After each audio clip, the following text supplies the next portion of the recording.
Okay, I have never played Timespinner before, and I know nothing about it. A lot of people who I trust have recommended it to me, so far they've never let me down. I'm excited to check it out. Don't know what genre it is. I know from the Steam title screen there that it's got cool pixel art, which I'm a fan of. I'm going to try to get it full screen here in a second. I haven't done a video test for it yet. Assume there's an option on the main page here. I really like the UI of this game. Full screen. Yes.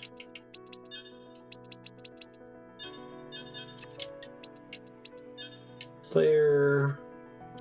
Is this game mostly in 480p? Because I could switch to that mode if it's easier. Turn this guy on.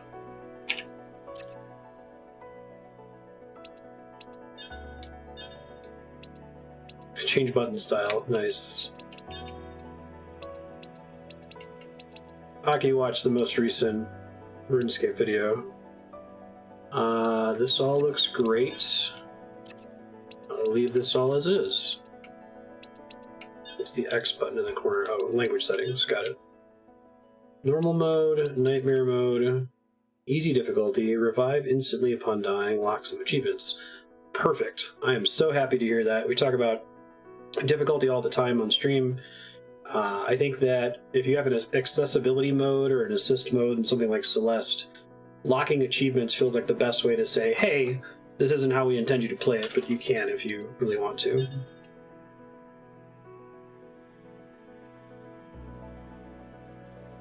It does?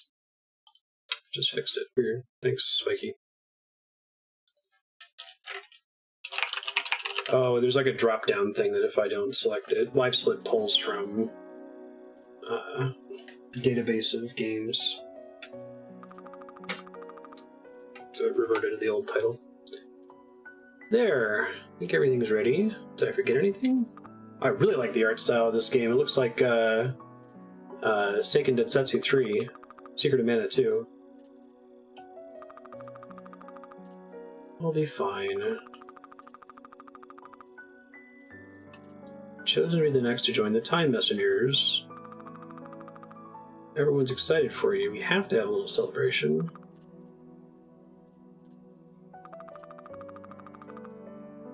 Shouldn't we wait until she goes to the Timespinner to celebrate? They said the thing. Thought I felt it get suddenly cold. I can see it now. World without Linnaeus. Like a dream come true.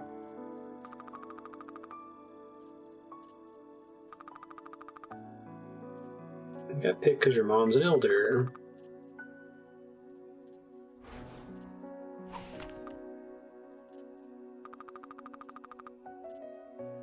Without your aura powers, you'd just be an angry loser with a short fuse. So it'd be you? What a dick! Ruin the cake. I made an extra just in case I messed the first one up. Alright, controls are pretty tight. I like the crouch animation. These high animation cycle pixel art games. It's pretty gorgeous. Getting into fights on your birthday? My present to myself.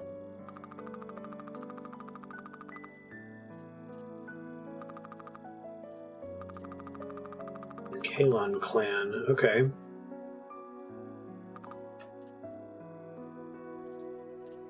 Try to manage the volume here. It's fairly quiet at the moment.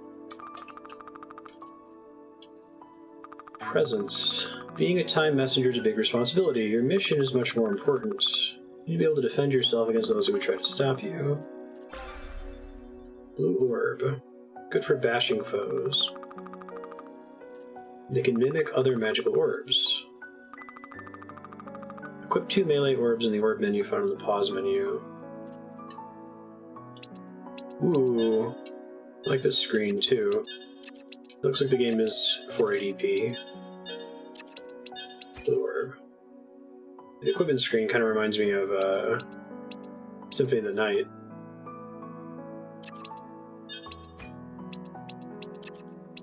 Cool. Oh, nice.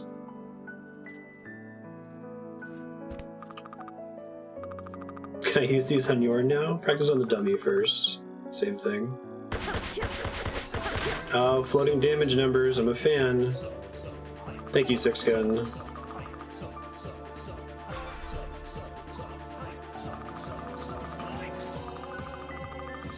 The spell necklace in the orb menu.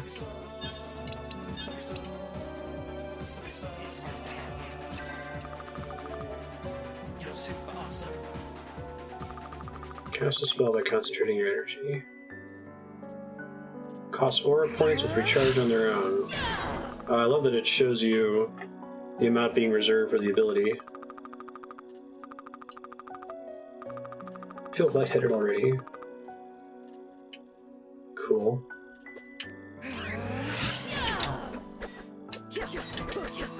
That's kind of a cool way to give you a sort of melee attack that has decent range.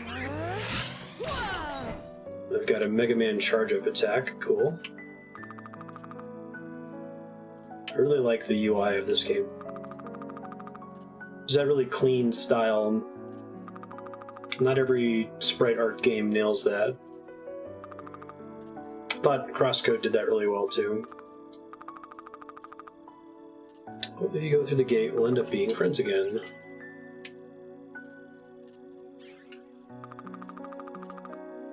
Sorry about Yorn, he'll get over it.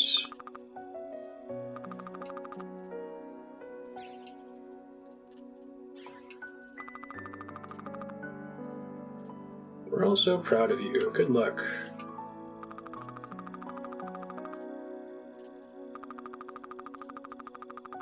I get to be a big hero, and I should be the one to do it next. Your freakish hair. Nice, Robin, on your luck.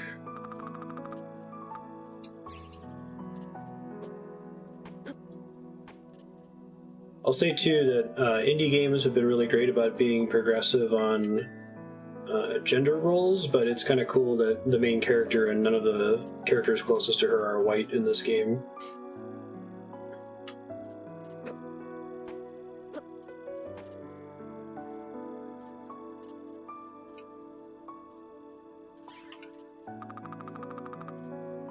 Great honor to serve alongside you as a time messenger.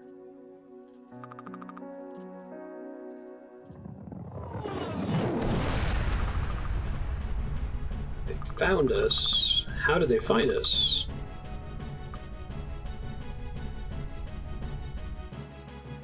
Clan Mother, cool. Soon this timeline will be no more and they will be safe again. We will never have existed.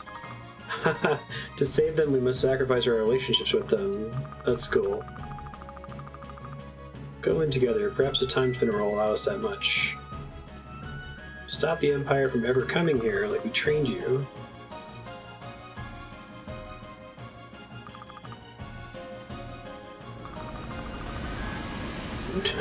Shit gets real in this game real fast.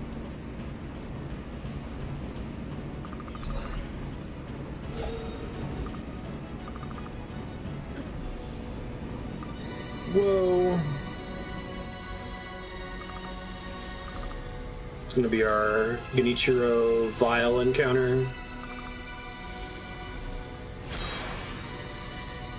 Very high stakes.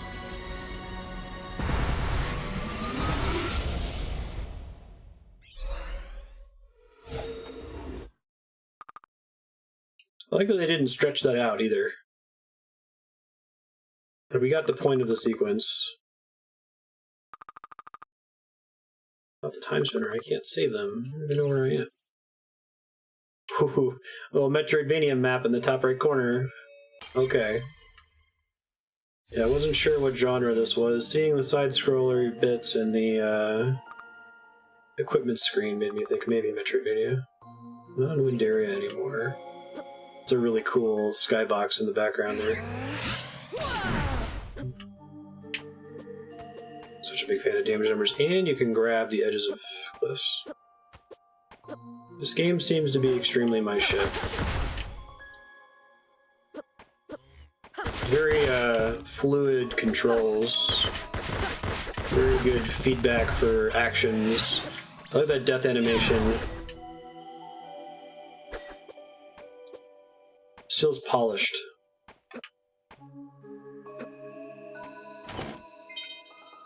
Very pick-me-up.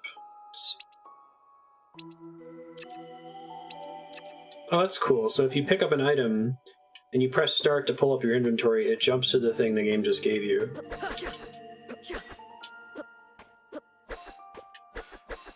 I'll try going left really quick. This looks like progress. Ooh. Yeah, you gotta have the backdash, right? I wonder if that's the most efficient form of locomotion for a speedrunner at this stage in the game.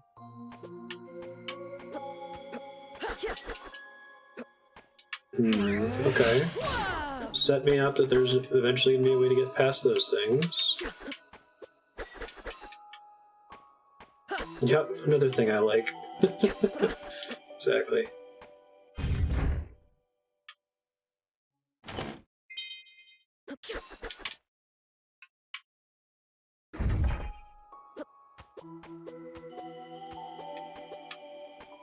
The controls kind of remind me of Super Meat Boy.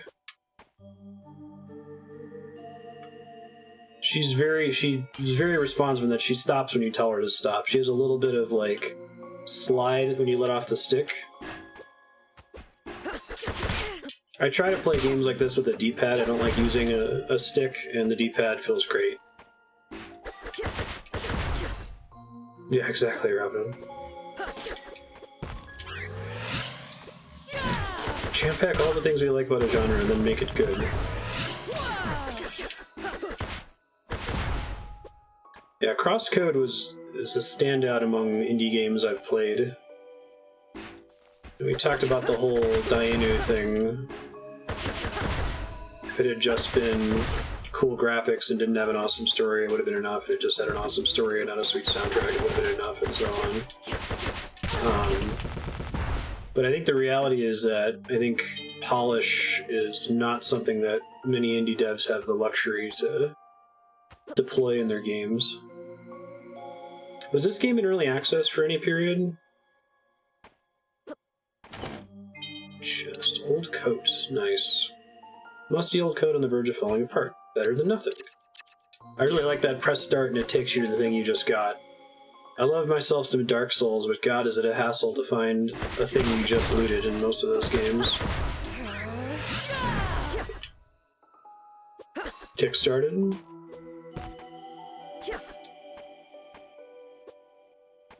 He must have been walking around naked.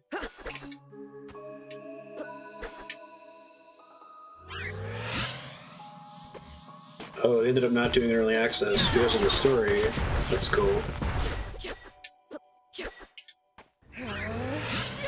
I think games like this definitely benefit from being released only when they're done. Or at least I've had some experiences where I like got enough of the core gameplay loop from early access that I was then uninterested in playing the full release of the game. That happened to me with something like Starbound.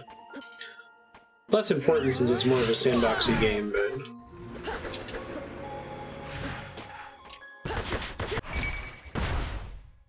Nice. Paranormal. There's XP, which is always the shit. Put myself some floating damage numbers.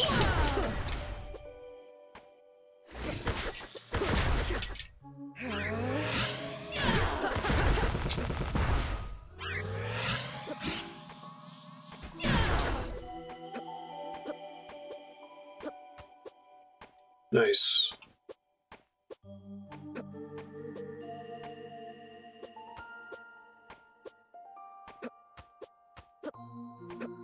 Let's see. That's interesting. Looks like time's frozen in that room, possibly. Some kind of room to the side there. What's that all about? Back up that way.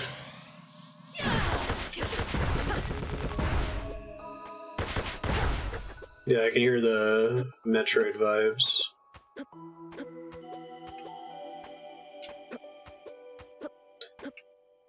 I like how quickly they got through the opening story sequence. It's something that I find a lot of indie devs struggle with. Brevity. What are the pieces of the Timespinner? Oh, okay. What do we get? Spinning wheel of the time spinner. Y stopped and unstops time. Defeating enemies restores sand power. Okay. And then the music changes. Sweet. Been enjoying what little we've heard of the soundtrack so far. I wonder if they take damage during this. They don't. Okay. That's good to know. Although there's design space for that to be an upgrade later.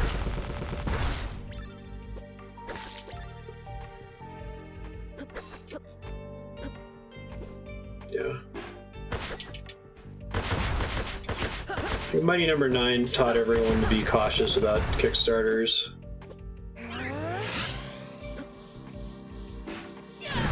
Even something like Bloodstained, which I enjoyed Bloodstained very much, but oh, I think I get it. Nice. That's great. How many other ways can they use the basic time stop power for progression purposes? There's some cool design space in that.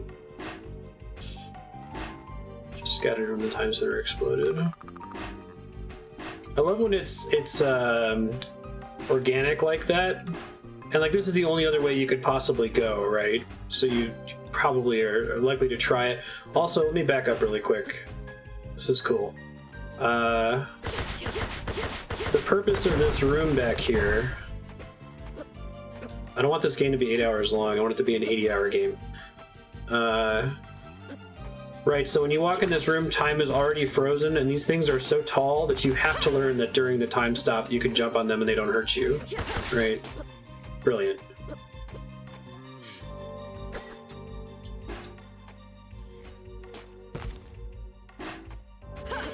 But you can make a game that has a cool mechanic like that, but it's another thing entirely to make sure that every player understands it at the time that you intend for them to understand it.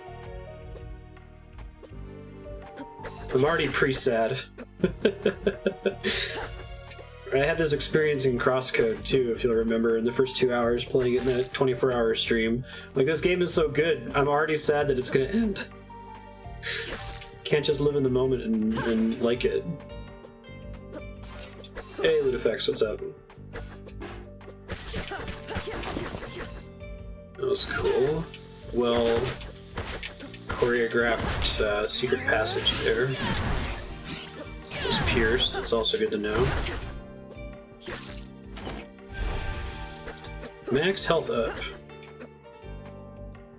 Yeah, Crosscode is super long and it like earns its length. Although an action RPG, I feel like it's challenging to make an extremely long Metroidvania. Like, most Metroidvanias tap out their design space pretty quickly. I think that's an appropriate place to end. Your games like La Mulana kind of get to inflate their length by having lots of upgrades that aren't really upgrades, that are just like keys.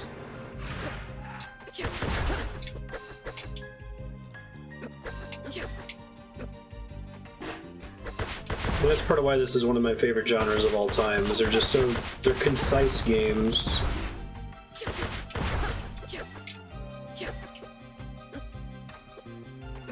Yeah, I'm super into this. Yeah, Hollow Knight managed to be fairly long, and I think it was justified in that one. You had a lot of time spent exploring parts of the map. It was reasonably challenging, so you spent a good amount of the runtime. Like, Hollow Knight's the kind of game where I got stuck on a boss for an hour and 40 minutes. Which is a significant percentage of this game's total runtime, right?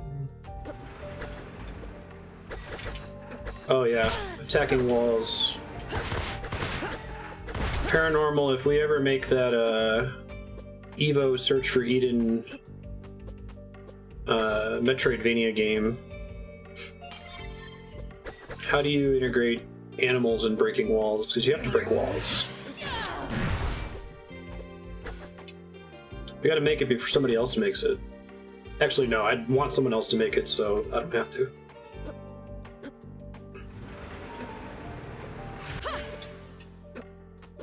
Nice.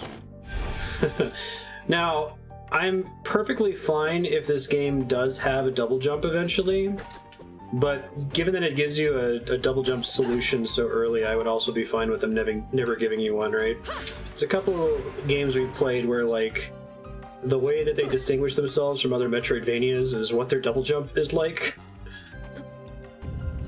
Like Owlboy, where you don't have a double jump, but you can just fly everywhere. Jesus. Oh, that's a nice solution to that usually really bad problem. This guy looks like a Symphony of the Night reference, right? That's funny. That's a problem in side-scrolling Metroidvanias. You get stuck behind the boss, what do you do? First game I've ever seen solve it.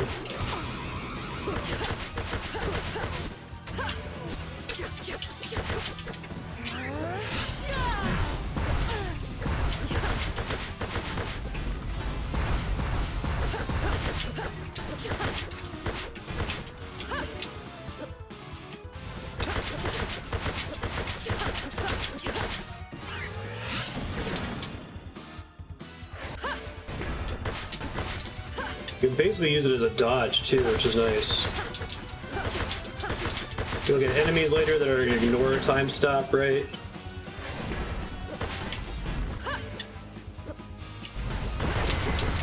Sweet. Yeah, it's like the wolf monster that's cut in half in Symphony of the Night. Just like mega slice foes. First try. Blade orb. Oh. Okay. That's cool. I love... There's little things... I don't know if, like, someone out there has come up with a term to describe this, but it's like... It's the video game equivalent of specific shots, like a Dutch angle, you know? Like, the look of that sword animation and the way it slices down at the angle it slices down at, it feels like Symphony of the Night weapons. It obviously isn't, right? It's not a direct ripoff or anything. It's kind of like the pick up a timepiece animation in A Hat in Time. It's a way to be evocative of something without, like, directly ripping it off. It happens in music all the time, too, right? You can equip a single orb in both slots. Okay. So I don't have 2 copies of my blue orb right now.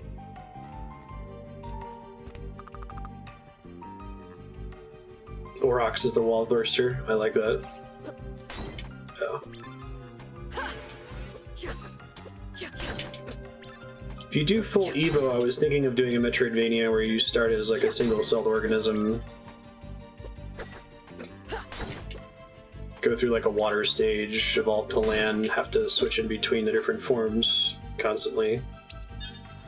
Because like Evo is almost a Metroidvania, but the level design doesn't really lend itself to that most of the time. That's cool. I do like the whole alternating attacks thing. You got these long loading hallways. The text that pops up on the screen is very reminiscent too. I dig it. Yeah, this game reminds me of classic Metroidvanias in the same way that Crosscoders reminded me of classic JRPGs. It's very tasteful.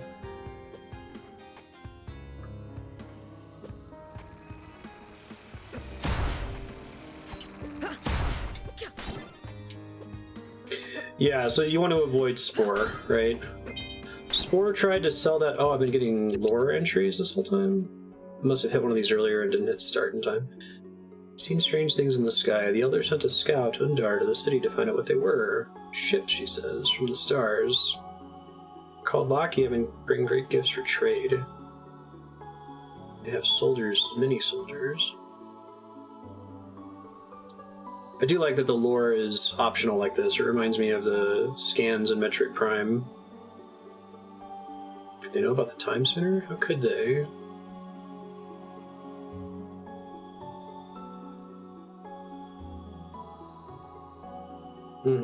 It hits above your head with it. Yeah.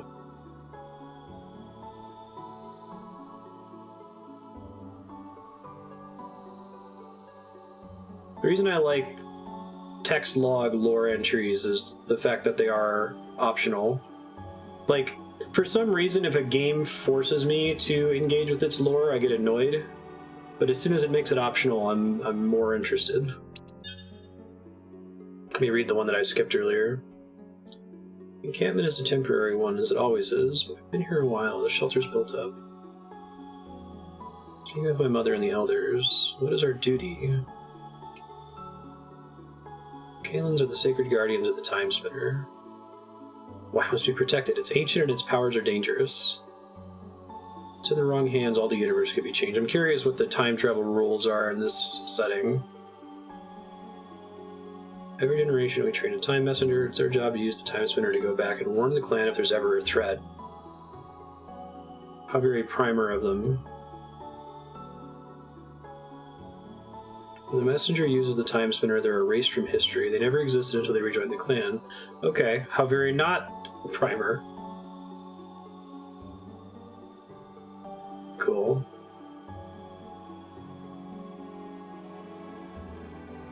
We've been here long. Resources are becoming scarce. We should move on soon. Yeah. Paranormal, have you played Crosscode? Crosscode is also in that category, I think. I highly recommend it. I think it's going to be on Switch soon, isn't it?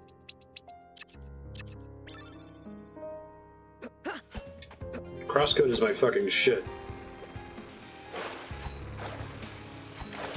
Yeah, right, so that enemy would be annoying with the blue orb, because I wouldn't be able to hit overhead.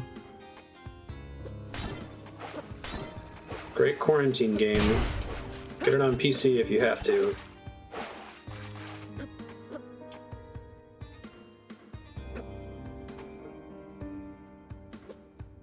So have you played Evo, Ludifex?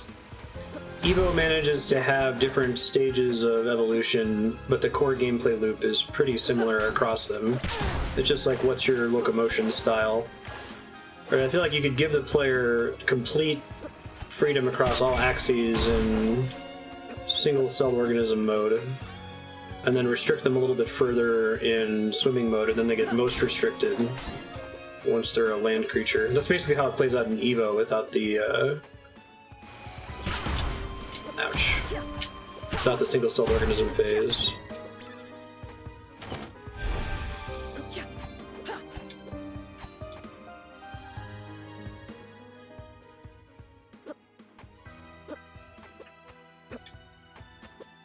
The only thing Crosscode did wrong was not aggressively marketing itself to the kind of people who would really, really dig it.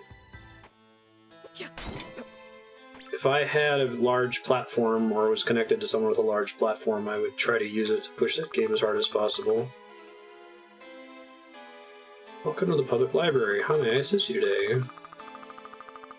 I think Crosscode did wrong was end. I love rustic accents. Are you from Windaria? Yes.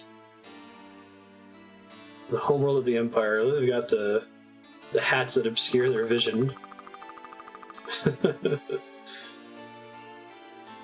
Title to your own tablet. Show me your government-issued ID badge and you can have it. They must have slipped your sponsor's mind.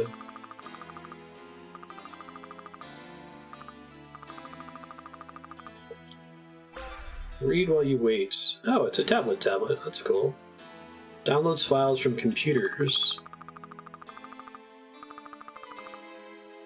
I plan to learn so much about the Empire. Thank you.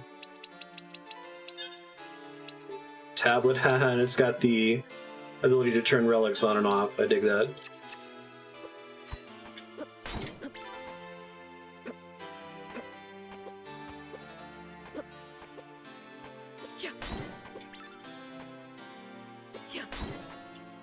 This game reminds me most of Seiken Densetsu 3 in terms of the visual style. I really want to beat that game at some point. I've started it a dozen times trying to play it with people co-op. Welcome to the Merchant Crow's Shiny Stuff Emporium. It's like the librarian. I love the way they handle the librarian in Bloodstained.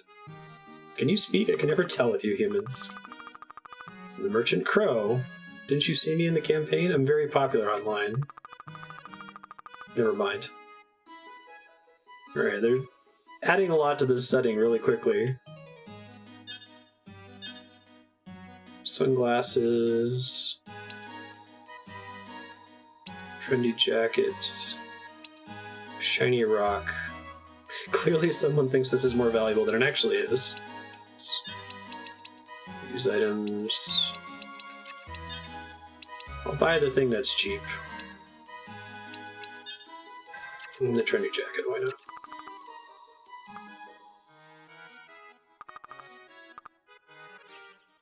Whatever. Sunglasses. Trendy jacket.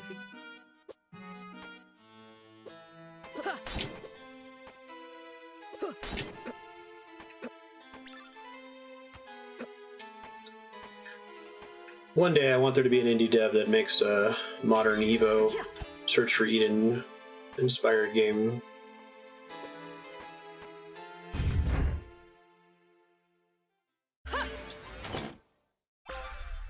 Security keycard D. I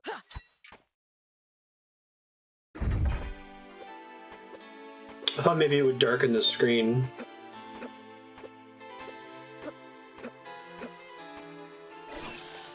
There's a D door, okay. Explore the rest of the library first.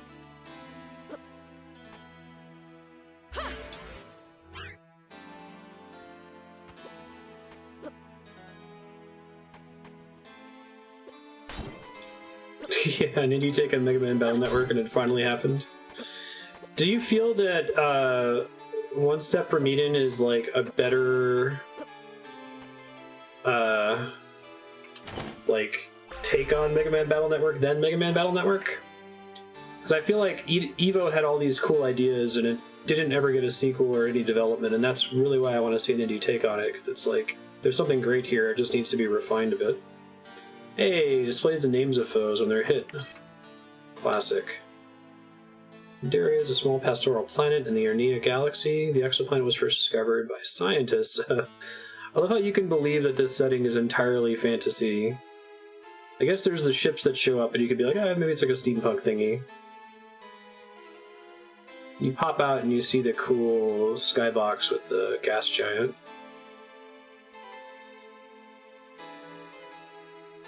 How many games are going to play they're going to be on the moon of a gas giant? God damn it. It's my my D&D setting.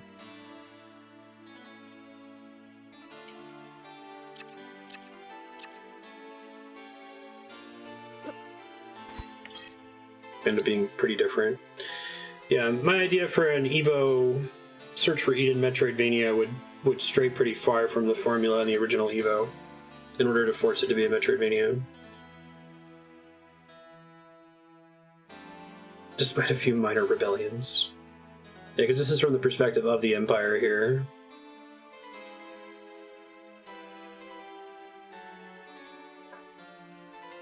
So, the world of the Lockheed Empire, since developing space travel technology in 928 AE. Cool. Oh, I love the length of those.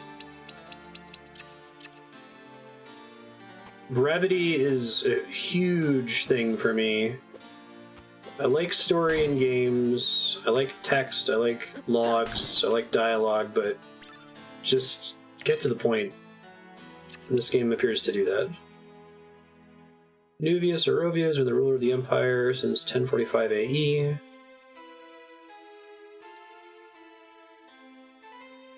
Was born in the Varndegrade metropolis as the only child to Emperor Leonidas. Possessed a natural aptitude for magic and was privately educated and grew to become a powerful warrior. Challenged his father to mortal combat following traditional rites of succession. The Empire has flourished under his rule.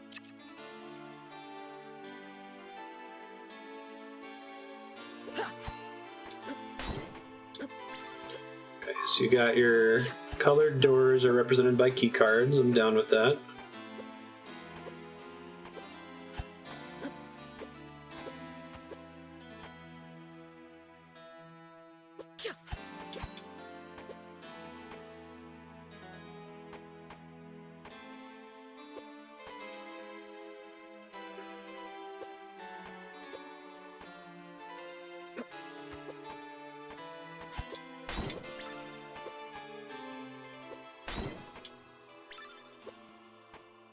Alright, well I don't know which one of these is progress. Probably that one is. I'm gonna go check the one on the top left corner.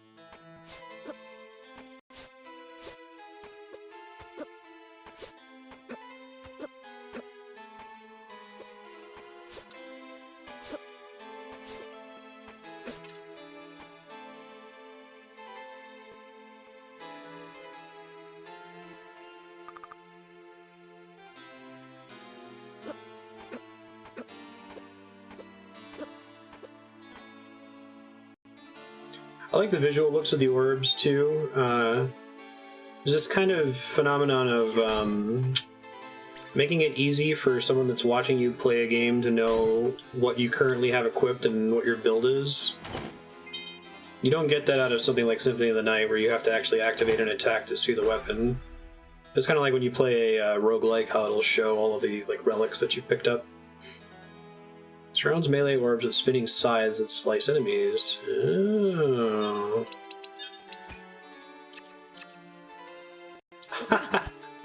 That's cool. Colossal blade.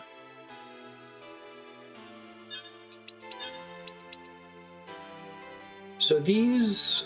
Okay. I guess I've got several questions here. These don't necessarily... these are comparable to weapons in Dark Souls in that they're not necessarily statistically better than each other, they're just different playstyles, different animations, that kind of a thing. But you can level them up separately, it looks like. The blue orb had XP to level up. And they level up independent of me as a character, okay. Ha. Okay. That's cool. I think that, I want to say Order of Ecclesia had a weapon system that was like that. It wasn't really weapons, you just had all these spells or souls. Some of them were literally weapons, some of them were like fire spells. That's perfect. I wish more games would do that. I don't really care for like, oh, it's a mithril sword. Oh, it's a adamantium sword. I'd rather have the differences be the animation and the playstyle. Mm-hmm.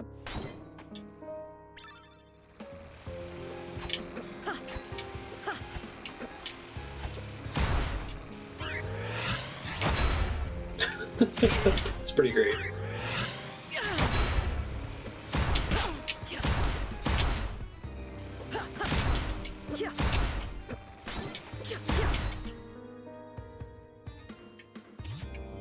Oh, that's convenient. Thanks, People Mover.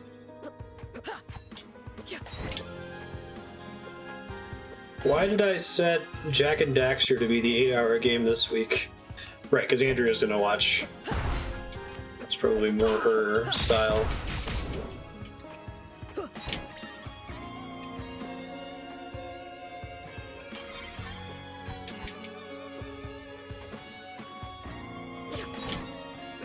Virgo is the same.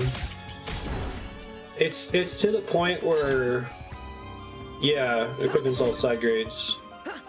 I have to think about it, but I'm getting to the point where I'm starting to wonder if like all games should just do that at this point, or at least have a really compelling reason to deviate. You know, like how shooters have basically settled on regenerating health and cover, and it's okay to do a shooter that doesn't do regenerating health and cover, like I understand the Doom remake does that, but you'd better know what you're doing and do it on purpose. Alright, lucky vest drop.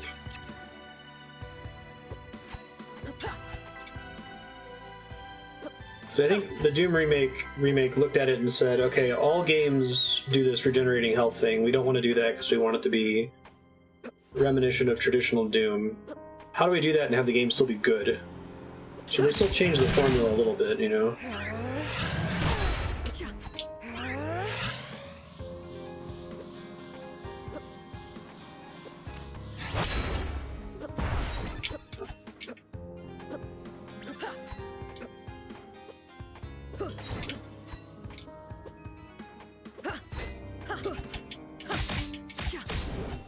It's interesting to think about because video games are still a pretty young medium, compared to something like film or TV or literature, where we've long settled on a not the right way to do things, but a way to do things that will work if you're not trying to be particularly crazy about it, you know?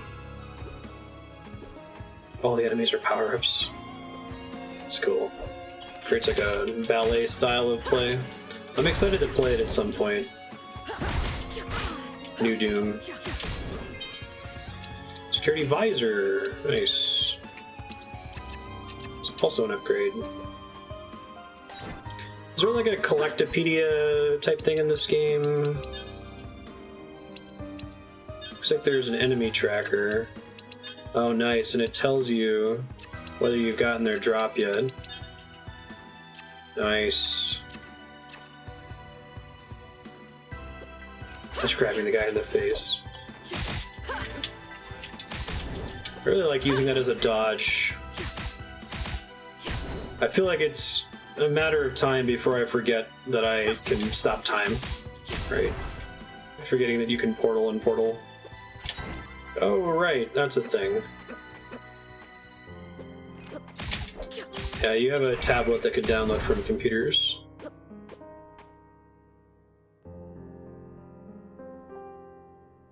Oh, there is a way to mark the map. I was actually about to say I wish I had marked that map to say I can't go through this door because I don't have the keycard yet.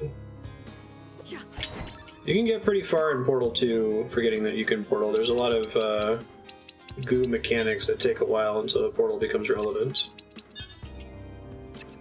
So it's map, marker, add marker, change marker color. I see. Cool, thank you. That's helpful.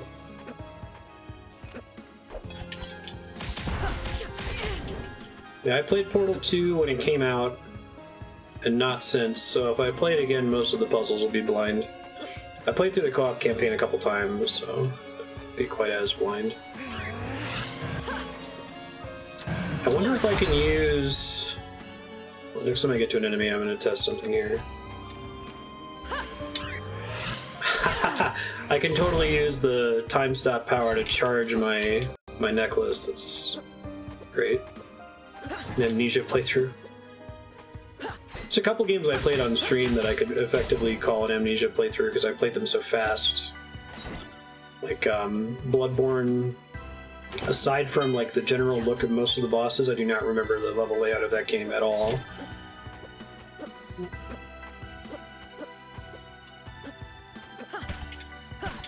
Nice. Max aura up. Final Fantasy 12 is going to be an Amnesia playthrough. Absolutely. The only thing I remember from that game is, well, I guess I don't want to say it because it's a spoiler for Final Fantasy 12. The thing that stuck out to me the most. I also remember fighting the Espers early and enjoying that very much. It's not like anything we've seen before. 100%ed it? Wow. I think I came close or tried to. Remember, we'll be playing Final Fantasy as a franchise focus once FF8 wins the vote.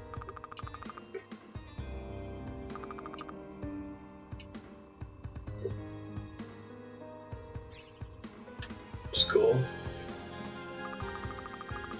It's the frame from the Timespinner. It looks badly damaged. They must be trying to fix it and use it for themselves.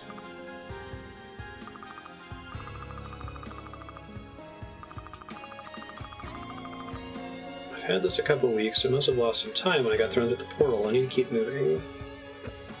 Cool. Scientists and interns. When Final Fantasy VIII wins the vote, we'll do a Final Fantasy franchise focus.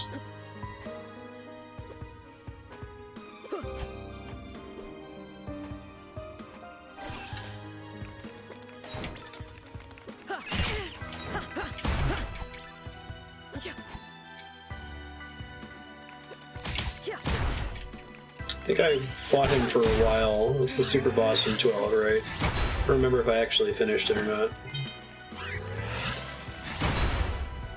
Nice. It's a pretty good use case for him for that ability. Franchise compression.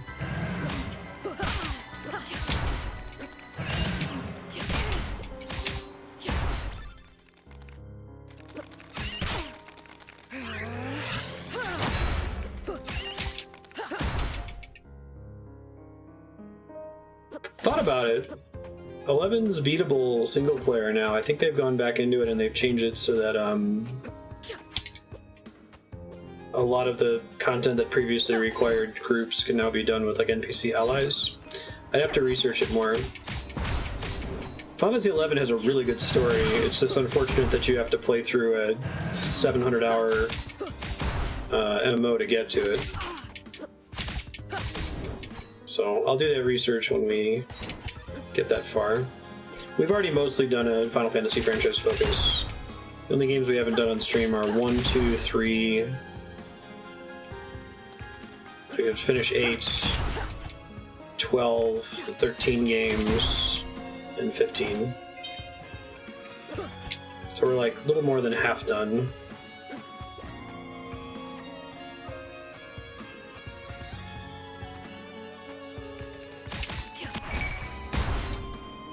Is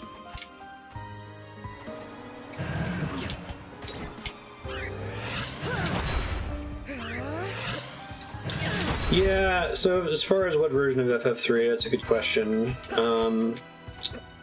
They didn't fix the final dungeon problem in the DS version, so it doesn't make it easier on me. I don't think there is a version that fixes that issue.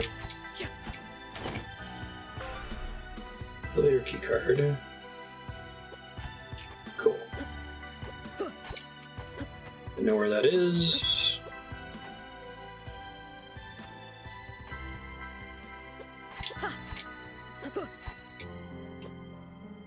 DS version with save states. I am more than happy to use save states as a let me mark this real quick. As a stand-in for traditional checkpointing or save points. Like, not to save scum. Thank God this game has markers, and they're really simple too. So what are my color options for this?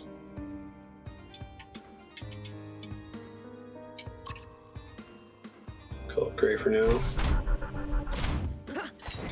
I think I used start of level save states in Castlevania 3. The game's not particularly difficult, but there's a lot of NES games like that where if we play it on stream, I will save state at the start of every level, and we'll start back from the state if I fail. But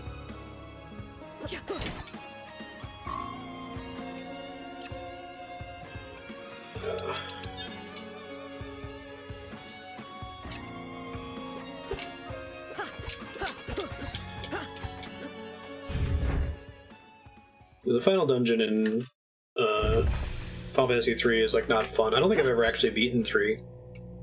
I've gotten to the final dungeon and then stopped. Okay, got it. Roger. Thanks, game.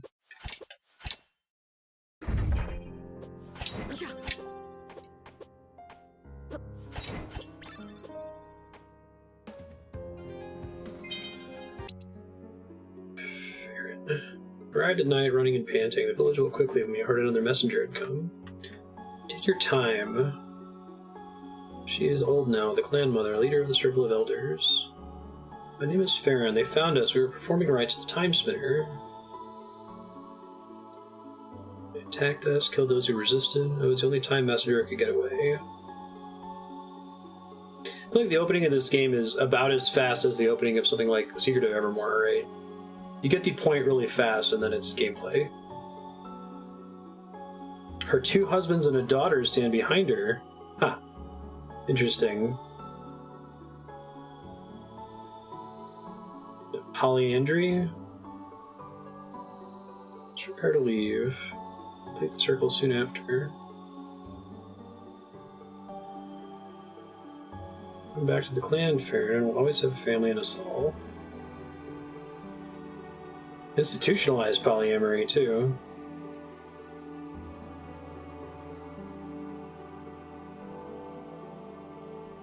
Set scouts in the woods at all times. The lucky enemy cannot be allowed to find us again. Tomorrow we move on. My hand to my belly, already growing larger. Can't imagine leaving a child behind in another path of history. I hope I'll never have to act as time messenger now. So it seems like it might be Dragon Ball rules where time traveling creates a different reality. Guess we'll see. Essence crystal used by alchemists to create enchanted jewelry. Got it. Jerky is one of the things I can get.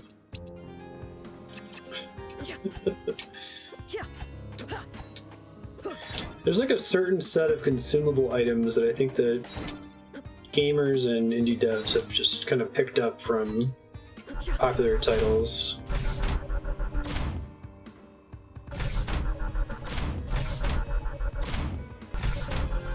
It'd be fun to try to make a list of them.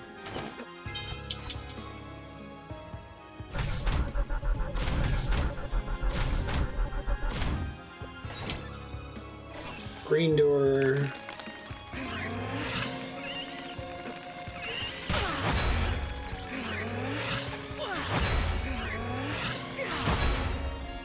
I like that I want to use those powers because it is a regenerating meter. It's pretty simple. I think that as far as actual Castlevania Metroidvania games go, this one is closest to Order of Ecclesia, which was my favorite one by far.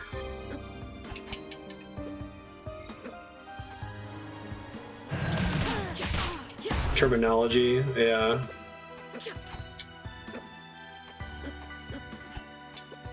Healing not being the healing spell. Right, it's a good point.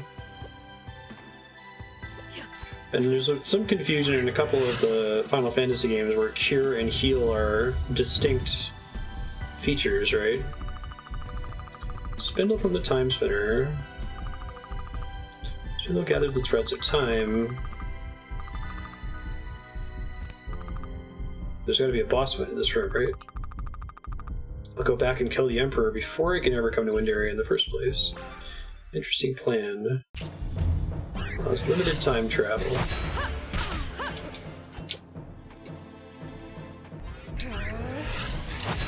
I really like that the core mechanic solves a problem in fight design in this kind of game, right? Like, it kind of requires that you design a boss. What's the story about... I've already used all my meter, I'm in trouble. Igarashi, whenever his people on his team would design a boss, it was a requirement that they beat the boss without getting hit with the weakest weapon in the game in order for it to be included.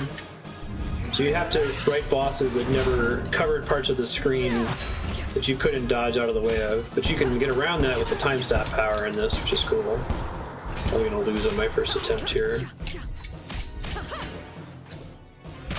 I like that it flashes when it's about to expire, too.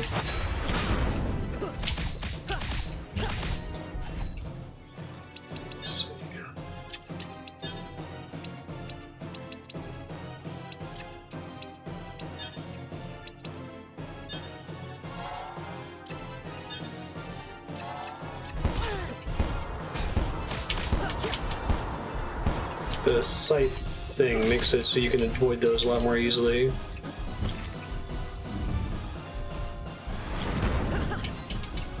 Need to get him a little bit higher so that my swords hit him when he hits the wall there.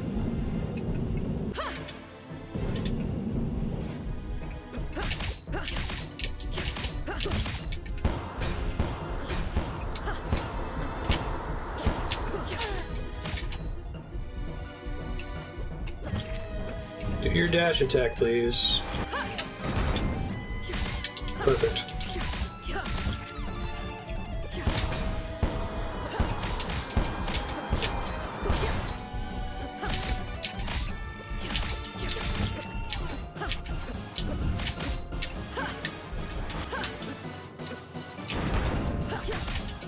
Such a cool core mechanic.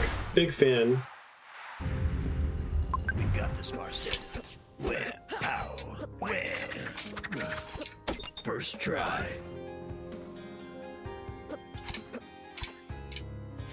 Oh, it's a little dragon. It's a little fairy familiar, basically. Cute.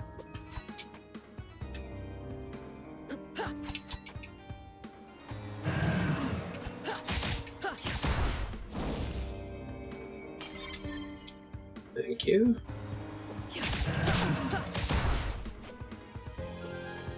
Panacea, Asuna, yeah.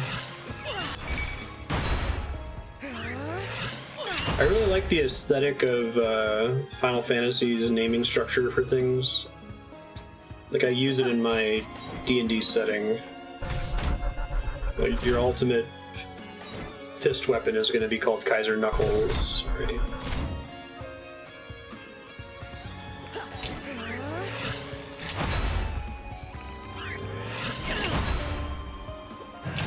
He does help. That's so nice of him.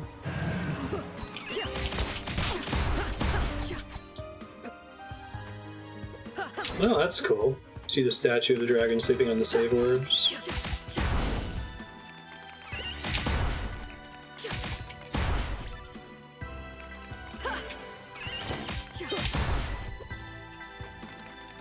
I didn't think about it, but I guess that suggests that dying is diegetic in this setting. Respawning is a time travel thing. Always a nice bonus. Not every game has to do it. I like that sometimes games try to include that because it's like the thing that makes it a video game and not a movie or a book, right? That you aren't guaranteed to succeed on your first pass through the story. We don't know yet. I'm just guessing that it might be that they'll use time travel to explain what happens when you die. I'll kill them all. Recalibration gears. Seems like a bad idea.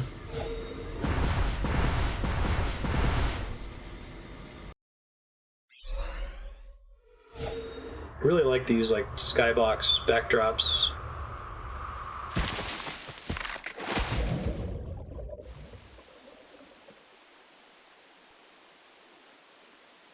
Explosions are fine, everything's fine. Yeah, it reminds me of like the Leet Falls outside the Veld. Tuning gears, back in Timespinner. Stop locking.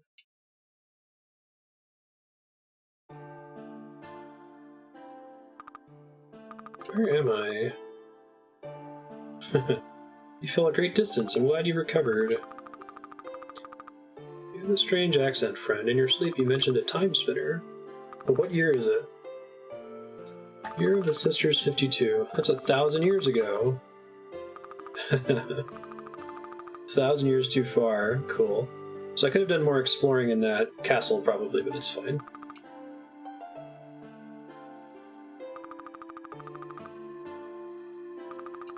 Stop them long before they come to Windaria. If you are from the future, you best keep your origin to yourself. It wouldn't do to make others suspicious.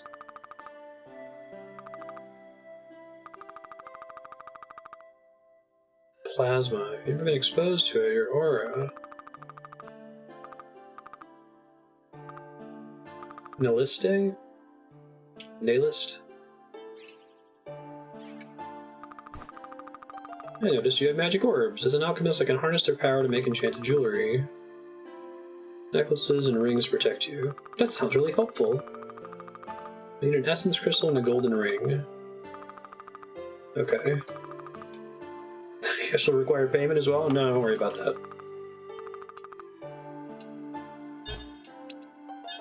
Leak ring.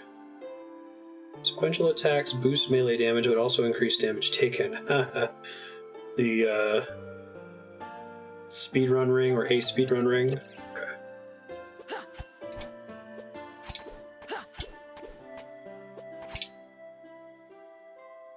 As many indie games are wont to do, it seems like this game was set up to support speedrunning, like that most of the lore is skippable. The text itself is pretty fast. I like that effect in the background there, that's cool. Buried Symphony of the Night.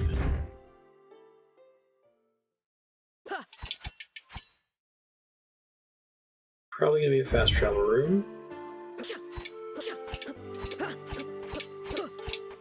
How glitchy is this speedrun?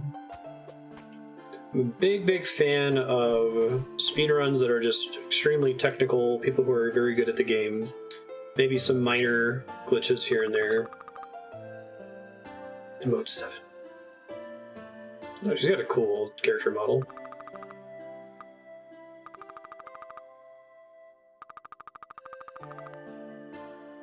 This game is extremely my shit in basically every dimension so far. No complaints. She could be a spy. I'm not a spy. You'll have to excuse my suspicion. Portal to Villette. Every dimension, including the fourth. The soldiers, the vicious wildlife, and the bleakness. We've lost a lot of good people. Her portrait makes her look less huge. Yeah.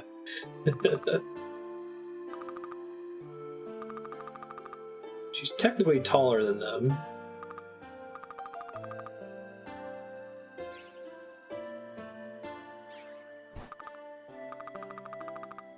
So we have a bump on my head for a while.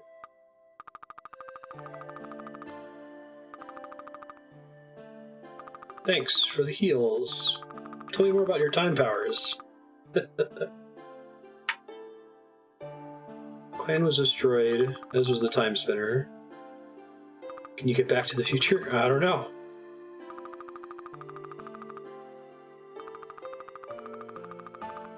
Misplaced my alchemy tools away outside of camp. Bridge is out. Don't look at me. Gathering supplies around the lake when something big rushed me from the darkness. It would be best to destroy the bridge to keep the local fauna out. She's a bit overzealous with her decisions. You don't see any more murder beasts around here, do you? I get couple energy from them, I guess we'll see. See what I can do. Yeah, it's great. That's another thing that I was praising Crosscode for a lot, like the characters feeling like they had their own personality independent of the main character and had relationships with each other. This game seems to do that pretty well too.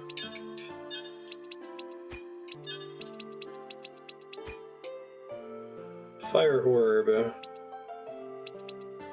Let's see. I don't always have to use both of the same orb, but just for now I'm going to keep trying that out. I feel like they've got some cool creative scaffolding for... If the idea is we're going to give you these different orbs, and then there's always going to be a necklace that's inspired by the orbs and a ring passive that's also inspired by the orbs, you come up with one idea, and then you get two ideas that naturally flow from that, right? Your Jonathan Blow style of emergent design. Because maybe you have a really cool idea for an activated ability like this one, and you're like, well, what is a passive of a big green sword? Or what is a spammable big green sword? You can start from any one of those three things and work your way to the full set. Timespinner only exists 1,000 years in the future. Even with the wheel and spindle, I can't do anything without the right frame.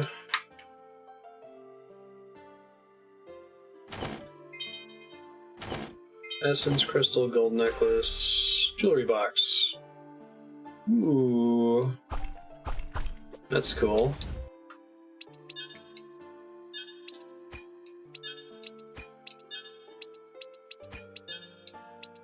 Go craft now that I got more crafting materials.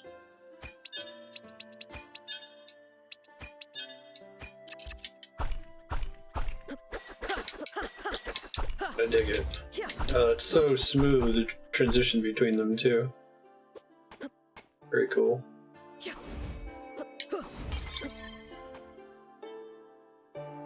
Yo. Infernal flames. Incinerate flows with short-range flames.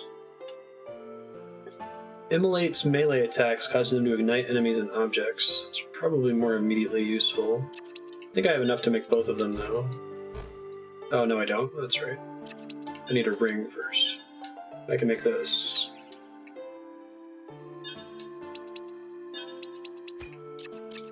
For now, we'll do like abilities where possible, but I'm sure I'll want to mix them up later on. Okay. Assume that's like multiple damage ticks. I feel like damage numbers help a lot with the sense of hitting on an ability like that. Yeah. Cool.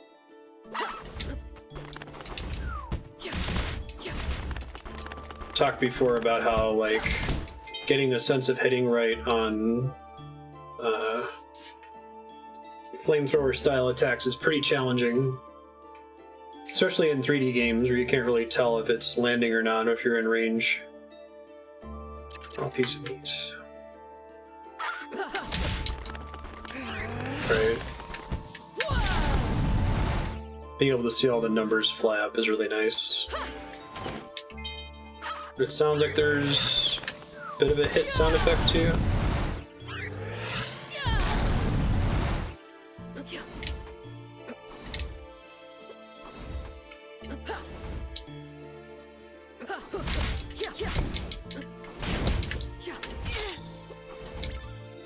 What was the pitch for this on Kickstarter? Or, well, I guess maybe that has spoilers for the game.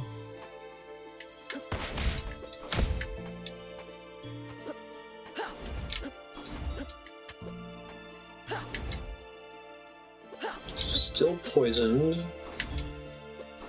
Assume it wears off eventually. I just noticed the currency is called entropy.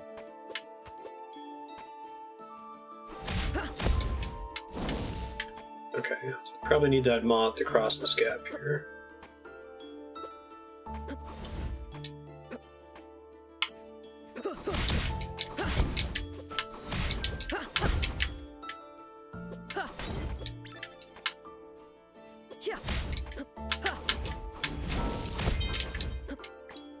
Hey, drop antidotes. That's good to know.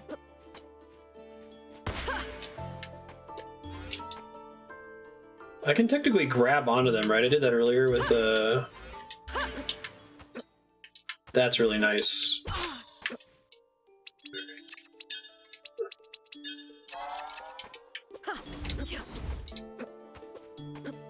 One of those guard enemies earlier.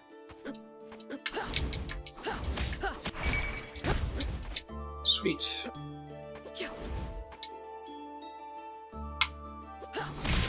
A little level up pop-up is very satisfying. It looks like there's damage numbers are colored based on the element of damage being dealt as well. Need that sand, please.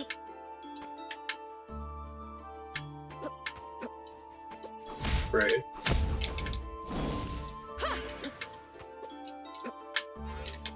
Cool.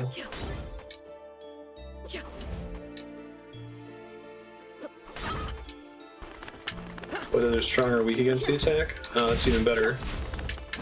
Or neutral.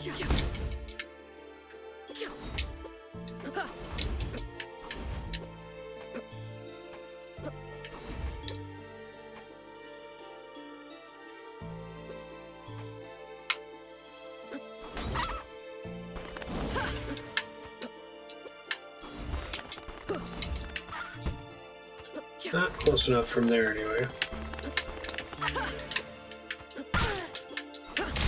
I really like that flashing effect, so you don't have to watch a meter to see if you're almost out.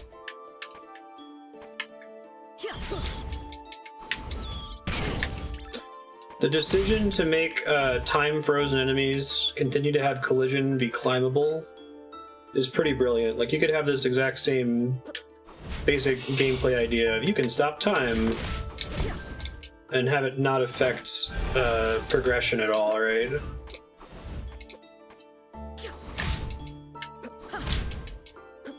If you just phased right through enemies while time would stop, which I think is how it works in other Metroidvanias that have a power like that. They're usually more of a late game power.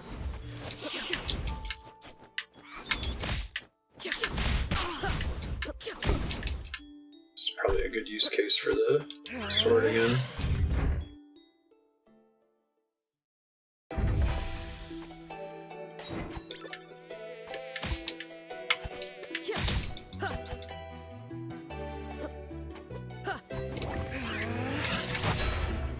Nice.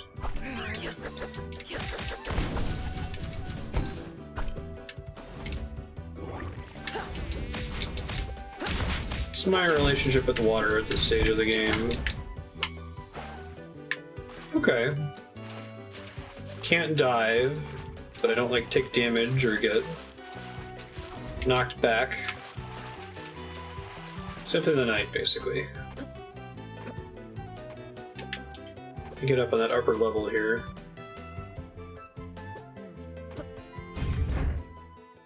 Mm-hmm.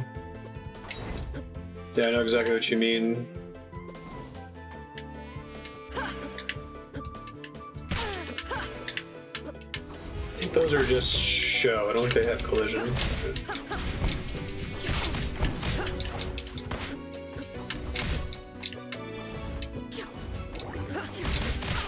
You gotta get enemies that like die slowly and then like burst into flames, right? Weird voice lines. Oh, soldier.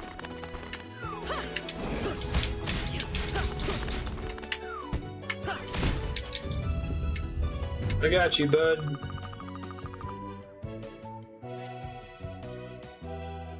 You come from the camp. Sakis.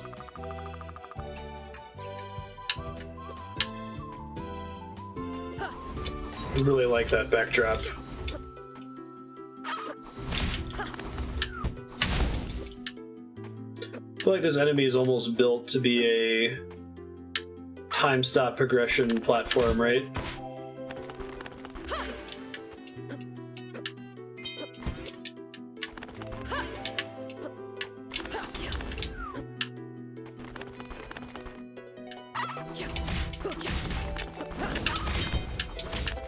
Chubby bird. Flies up slowly and takes a while to drop. I like that they put some thought into the enemy design. Like, okay, we expect you to freeze this enemy to get up here, so we're going to make it easy for you to do that. By designing the enemy in a way that makes that easy to do. Griffin familiar. Cool. Playful baby dragon that won't stop following you. Sounds like a kitten. It's a kitty owl. I like it. I like the idea of playing around with familiars more and making them available sooner in the game. I think you can pretty much play through Symphony of the Night without ever getting one. Like, they're not necessary to beat the game, if I recall correctly. Meow.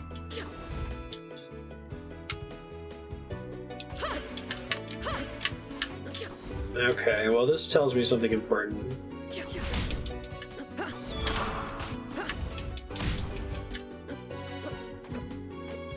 Kitty owl.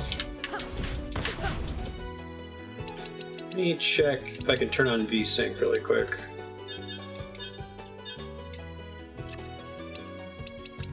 Don't think so.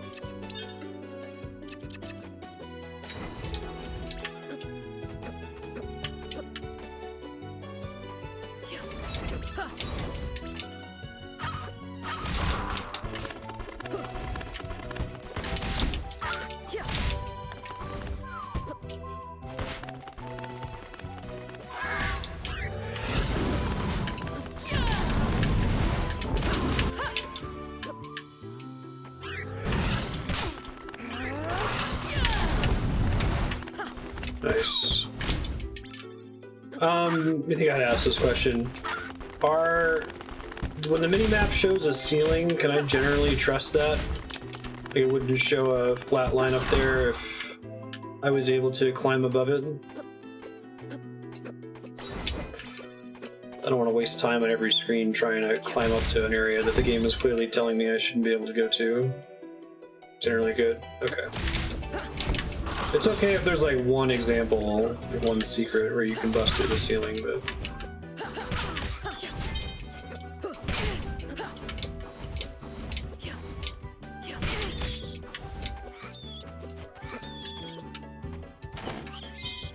Given that you have a lot of Reinforced orbs. Ooh. That sounds like that might be a Titanite shard.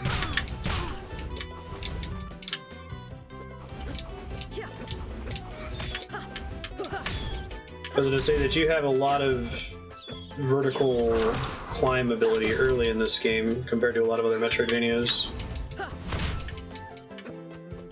Kind of reminds me of the glue gun thing you can get in Shadow Complex.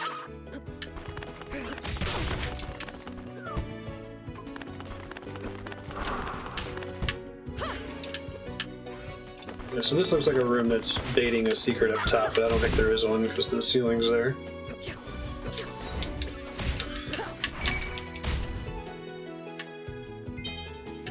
Plant maggots.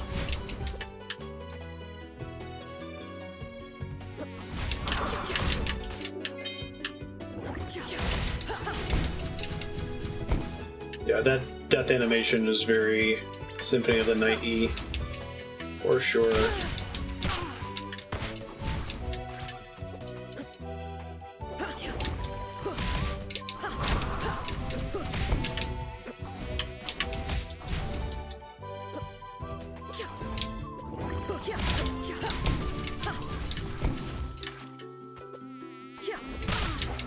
The one room in the game where you couldn't trust the ceiling. Right.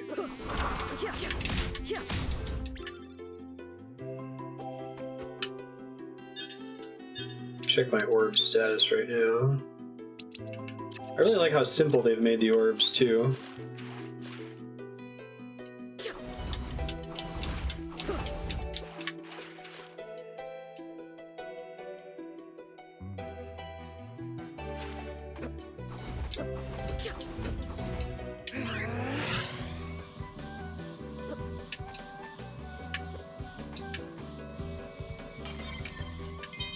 Just notice that save points heal you up. Hey, those are the tools. I found them.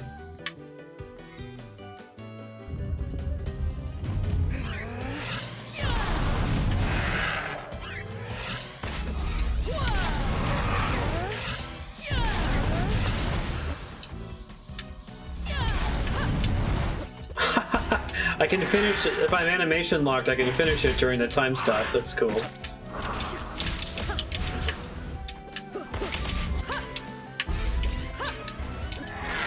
That's fucking great. Big fan.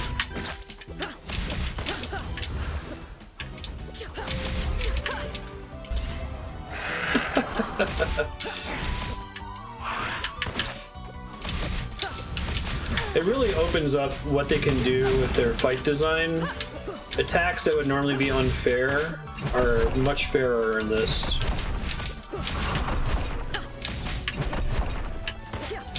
You usually have to go out of your way to calibrate everything to make sure that the player can get out of the way in time, right? It's less important in this one.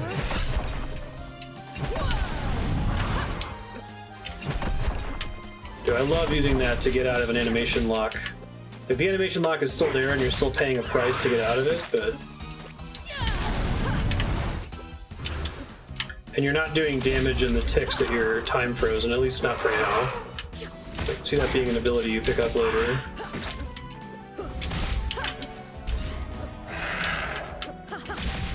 I'm guessing just about everything in this game is still dodgeable or still beatable without the time stop mechanic. I can see that being a challenge run.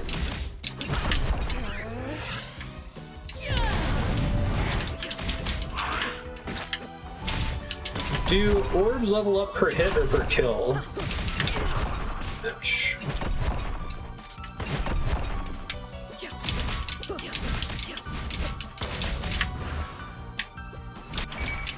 Sweet. Yeah, that. There's an achievement for beating every boss without using time stop. That's cool.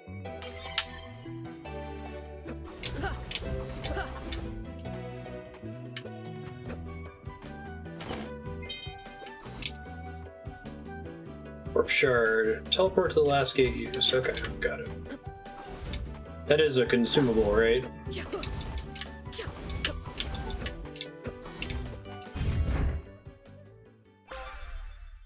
Twin Pyramid Key. Let's travel between previously visited gates. Who are you, and why are you so tall? Succubus and an incubus. She has a pet, too. A dream dragon. It looks like a little cat trying to defend me. That's cute.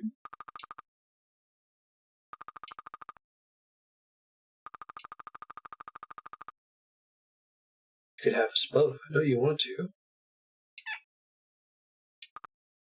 What? Little Dargan talked.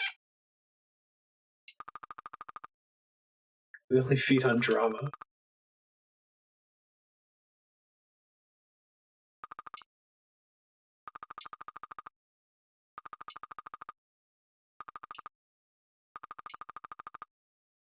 Created the maw that guards the portal between worlds.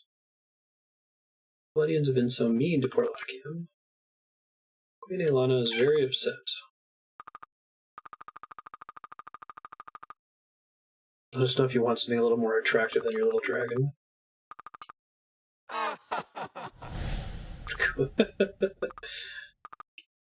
Got a name? Maef. Some reminds you of the Timespinner. Same thing. Pieces of what?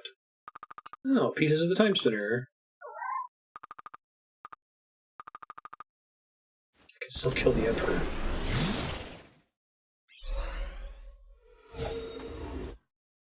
Cool. I was about to say, like, what's this game's version of the inverted castle, right?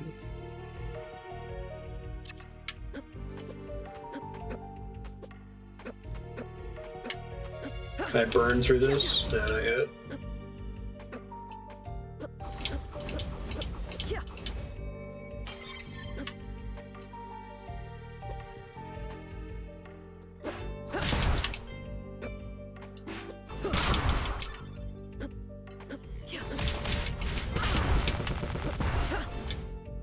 I've seen several of those gates so far.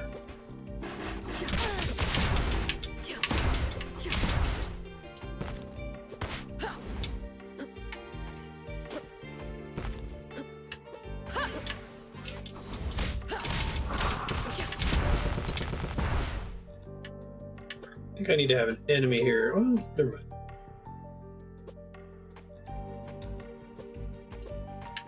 Alright, let me try going back really quick.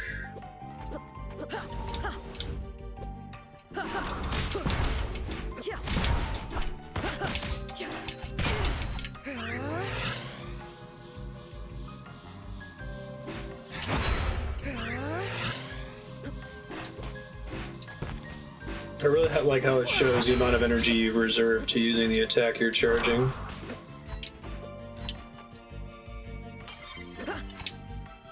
I also like that doing a regular melee attack cancels out of your charge.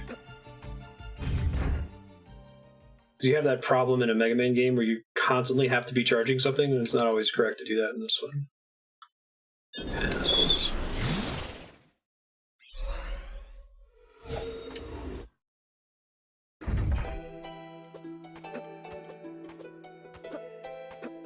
So far, it seems like it doesn't work that way. Cool.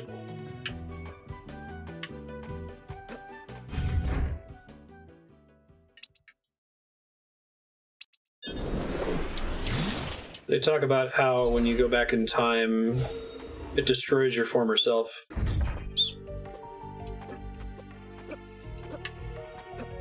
So maybe that's their way of representing a stable time loop. It's definitely my favorite way of doing time travel, though.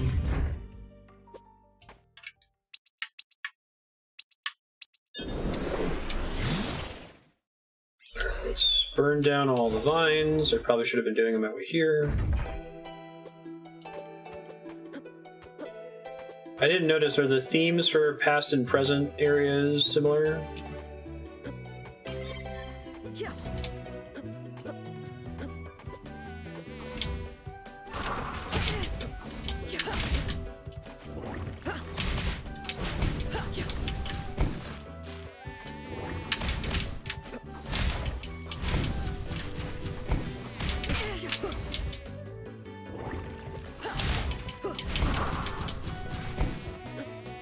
Never actually learned the mechanic. Yeah. I was like, they wouldn't make me go back through it unless there was something I could do in the past to change things here.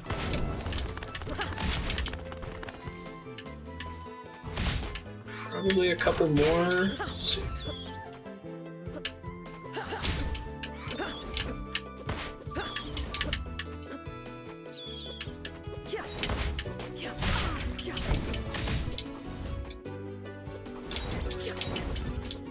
I could probably do a thing where, like, you're forced to learn about the vine. I could see that being a problem. Or, like, in order to exit the time chamber,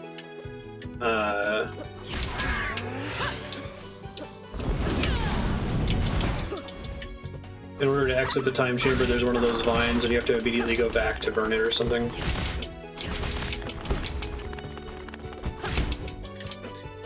I guess you have to not exit out the way you came in.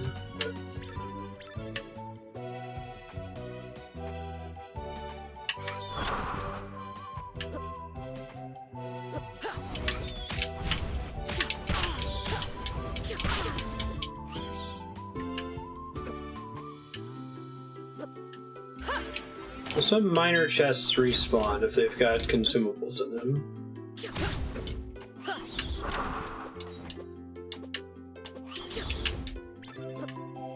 Does hold X hold the melee attack command? Is that ever a thing? I'm thinking about rebinding the special attack to hold X instead of it being on a separate button. I guess being able to cancel it is nice. There was another vine there that I didn't notice before. Glad I'm backtracking real quick.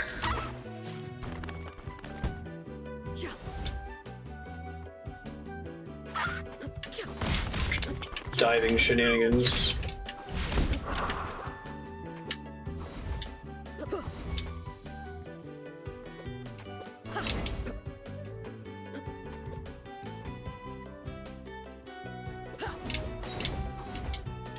Use the sword point to pop back.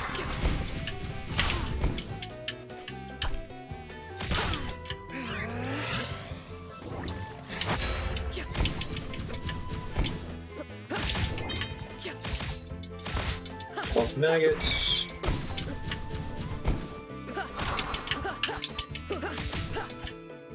Do I get a notification when my orbs level up? It looks like there's one for your familiar.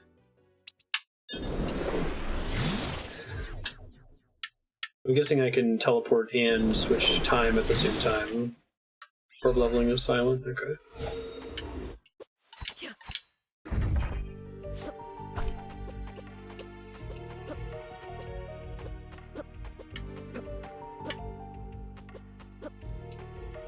Two more vines I burned. Let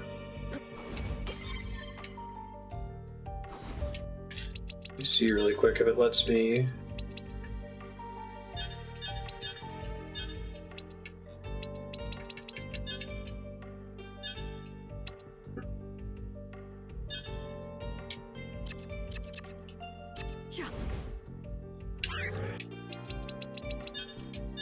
So let me get away with setting both of them. No, okay.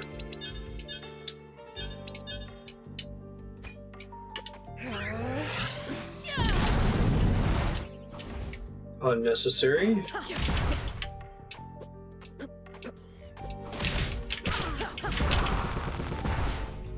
That death too, the worm enemy. Burns up and explodes.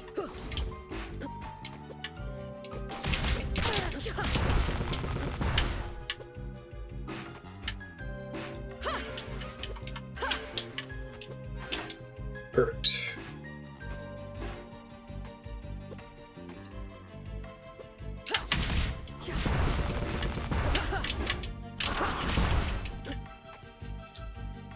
Let me adjust. What if the exposure on my webcam is really high today for some reason?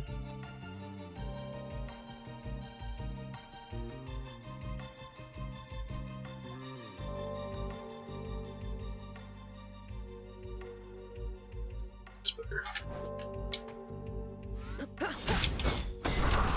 Meteor Sparrow. Try to keep you alive for a second. Shattered Orb. Shards of a Moon, huh? Okay.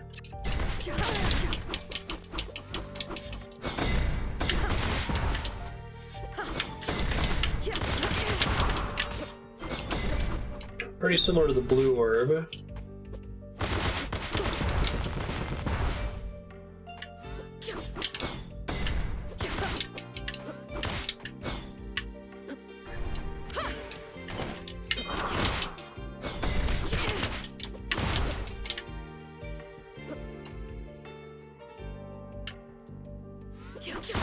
Let's go down here.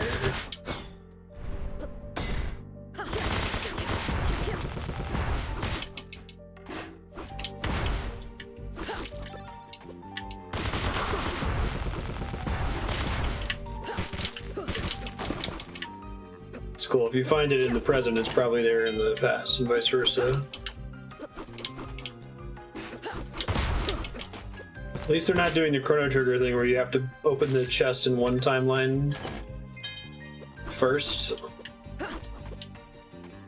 It's freaked me out as a kid.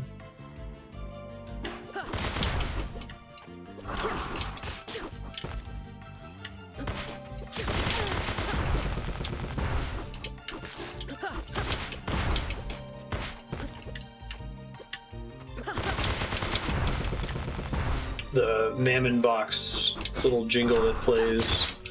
The don't fuck with this jingle. Inspect this treasure chest and then come back to it in the future. Let's see. Let's see if that's a secret room down here.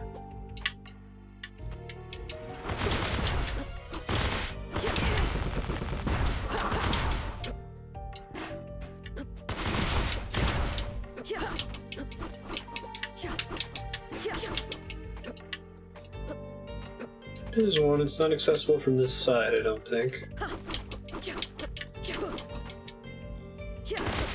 Possibly from below?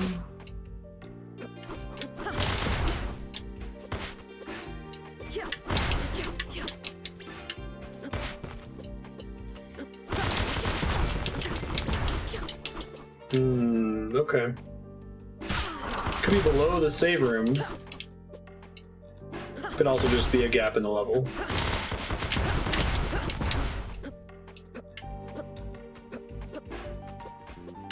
I'm probably going to want 100% this game, by the way. I don't remember how much it cost to vote for it. Someone may have already requested that it be main plus extra, but that's likely going to happen regardless. Yeah.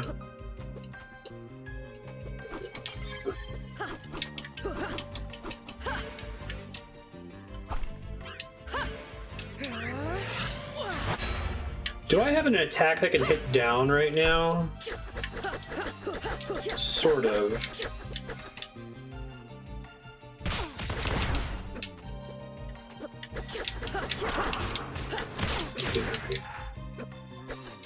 Yeah, if you want to take that risk, you're always welcome to.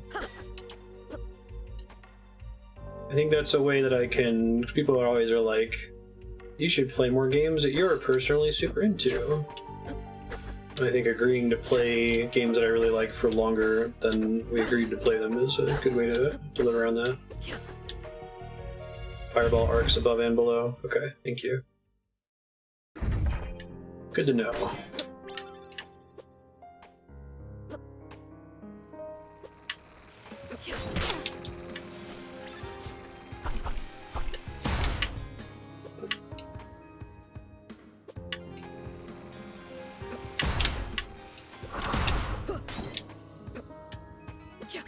Another thing I like about making your weapons primarily side grades is that you actually have a reason to swap between them, versus a game like Symphony of the Night where there's like one OP setup you can have. There's no reason to ever use different playstyles. Or where like the damage difference between the slow greatsword is so much compared to, you know, a fast dagger. You would never even try the dagger just because the math doesn't work out.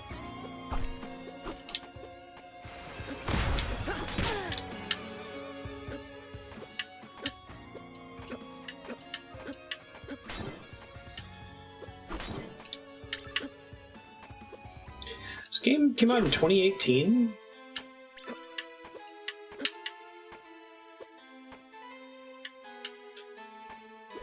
Yo, what's up? Hope you're enjoying the wealth of historical knowledge the library has to offer. You bet.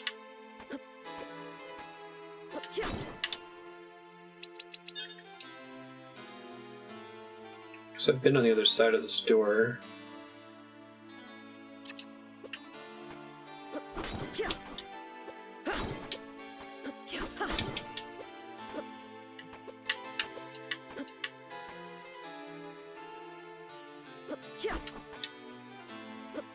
I think it was a thing I couldn't jump over. Alright, we're gonna go back to...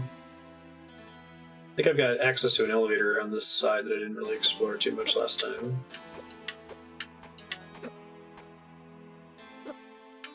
Yeah, I can't cross that just yet.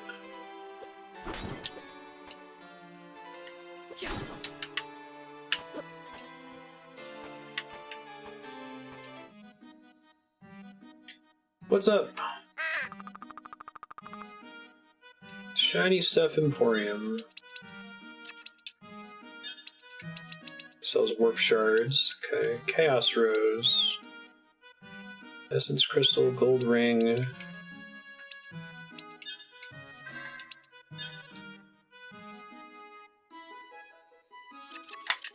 Just buy the one for now. Actually, no, I'm gonna get the necklace because I want to see what the moon necklace is.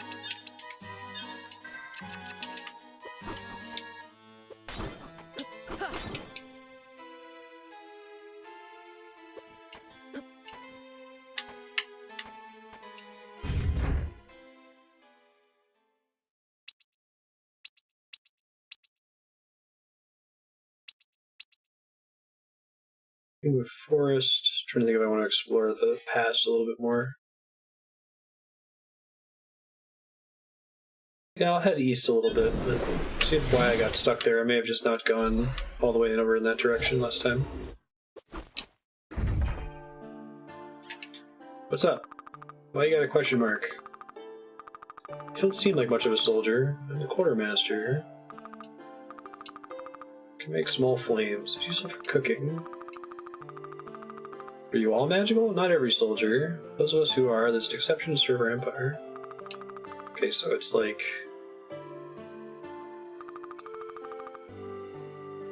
not quite Final Fantasy VI levels of magic rules. Some people just have it. The dude cooks you stuff? Good job, game.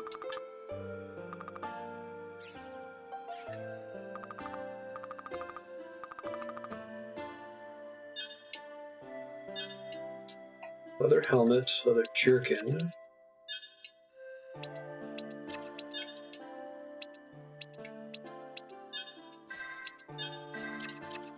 Avatar rules. Okay, so he says, come back to him. Do I have like a journal entry for that? Quests. Ooh. 5 legs for rations. I've got 4. Nice. It's a cool little interface for that.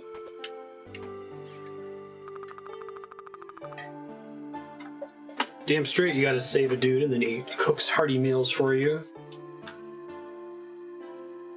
Someone must have lost them. I feel like indie games are crushing that almost better than anything else. Like, AAA movies are not, because Hollywood doesn't really have an understanding of what's actually progressive in many cases. Or they're slow on the uptake. They'll realize that markets want something and then they'll deliver something that's not quite right. Be like, oh, feminism is just having all of our women characters act exactly like the men characters, except they're women, right? Or they're all ball busters.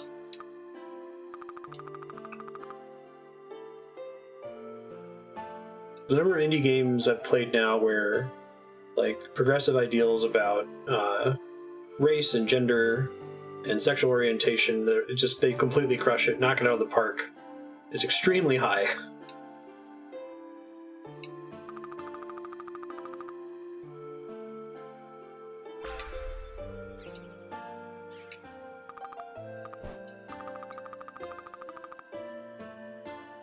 I like the whole two husbands thing. Oh, all right, that's cool.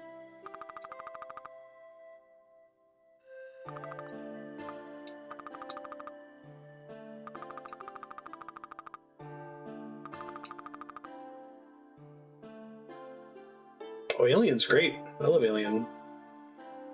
I think it endures as being great. I don't think it did anything wrong.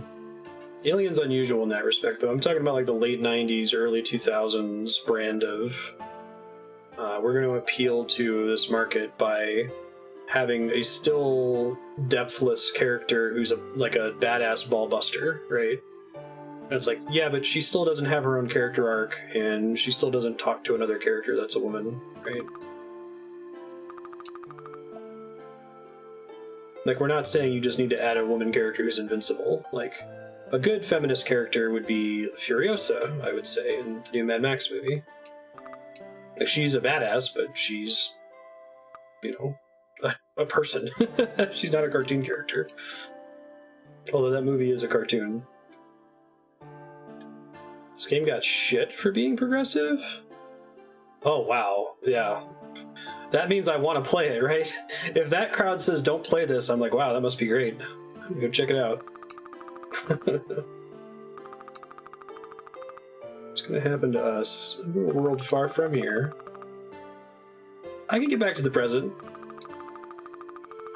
There are rules about how the clan must greet a time messenger. The messenger must carry the knowledge of their timeline with them, but to accept that it was gone. Yeah, I think it's... we'll see. I think it's Dragon Ball Z rules. I think that once she leaves her timeline, her world line still exists, and it sucks. But she can never get back to it, basically. She's entered a parallel reality. It also seems like her ability to toggle between the present and the past is kind of a different ability than the thing they did at the very beginning of the game with the Timespinner to send her back.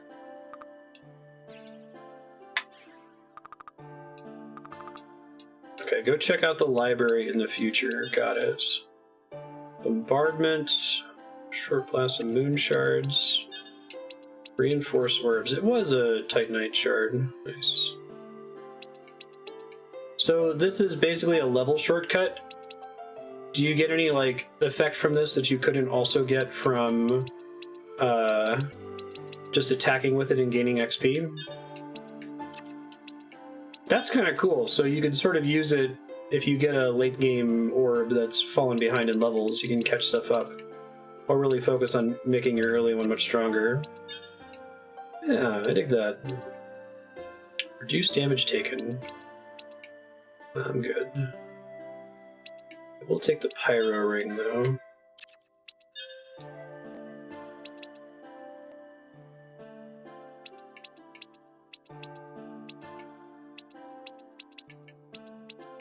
Let's see.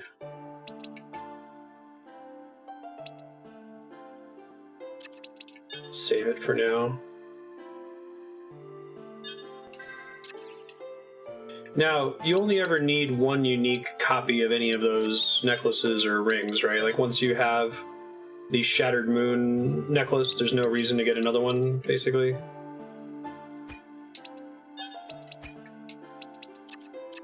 Okay.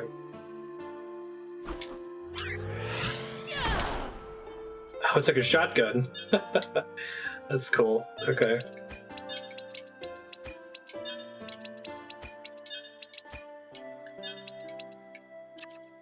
Keep this one as all blades. I like that. It helps with my completionist itch, that the thing just goes away. It's no longer a purchase option at that point. Keep your wits about you.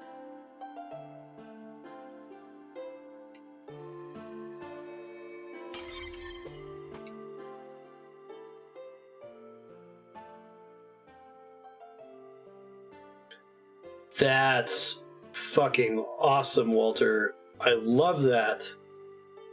If you find one you already made, It converts to a gold ring or necklace because that's the currency that you need to... Okay, very cool. So you don't have to stress out about crafting stuff too early. I guess you lose the essence shard, maybe? But it looks like those are also obtainable infinitely. It would have been enough. Exactly.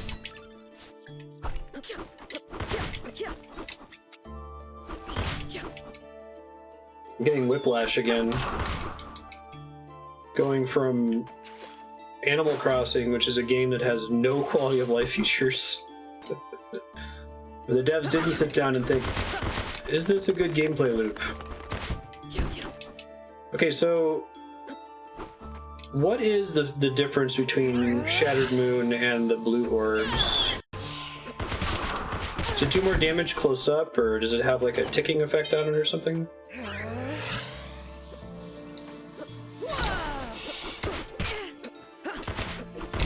So it spawns a different special, it's a little bit cheaper to cast. All for damage, 6 movement. So that might matter. Okay, that makes sense. Gotcha. Thank you. I thought I saw that earlier, but because you're attacking with 2 orbs at the same time, I couldn't really tell.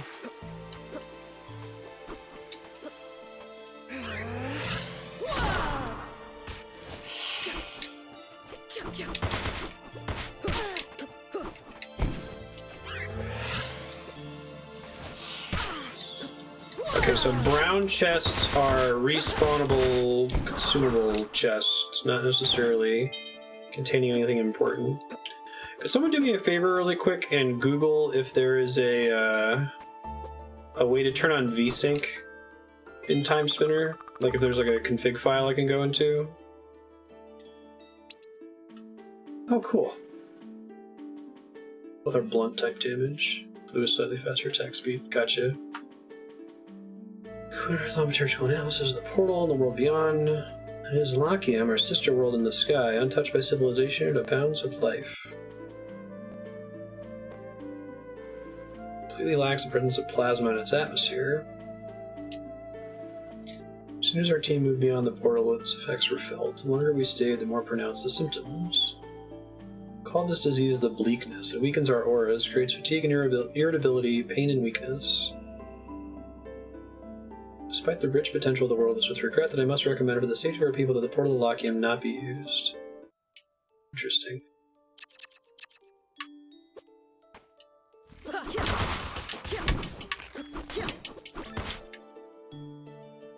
Using your GPUs. Okay, I'm going to try to do that real quick. I'm going to put up a BRB and pause the clock here. It'll take me just a quick minute.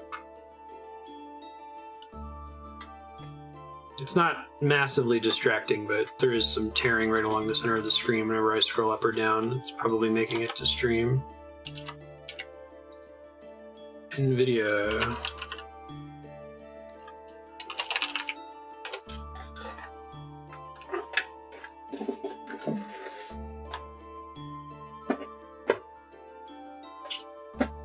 Thanks for the Discord link, Walter. I'll have to install some kind of lengthy GeForce Experience thing. Alright. I'll just boot the game back up and come back to it soon.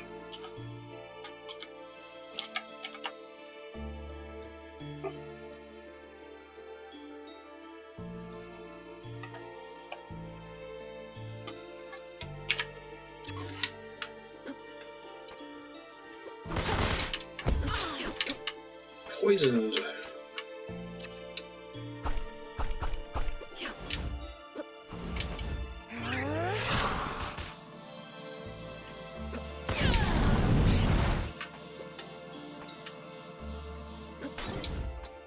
Or if you can use the fact that holds you in the air to do any shenanigans.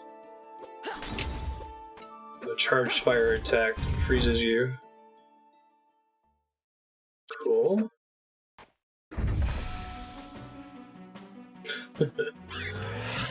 Area name popping up like that, it just makes me happy.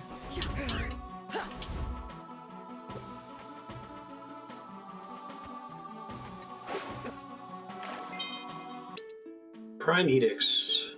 First Emperor. Powers of the aura are our birthright, the gift of the plasma. Those with magical ability are the natural apex of our race. We seek to improve ourselves and our auras through research, alchemy, exploration, and experimentation. Those with powerful auras are the natural leaders of the people.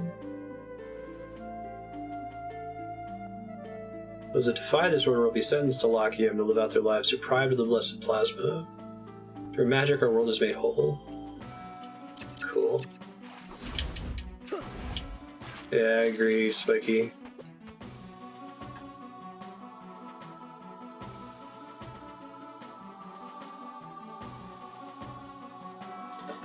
Cannot escape these robocallers. Right.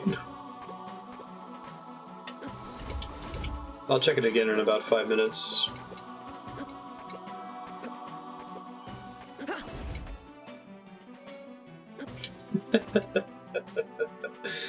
Big drawbridge.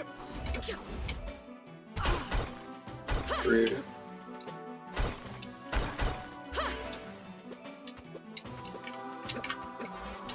Oh, I can totally get up there. Alright. Ow. Let me see if I can get up there by normal means, though. Maybe I don't need to do that. Oh no, I totally do. Okay. I had just done it the first time. So attacking regenerates a little bit of this energy, right? But then also there's some breakables that just drop a bunch of sand for you, it looks like.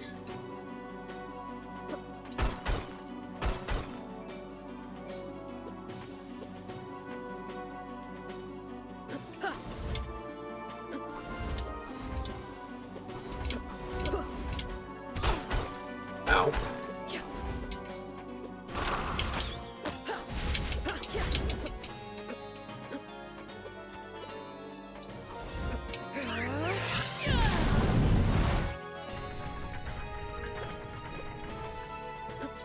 Lower it for now.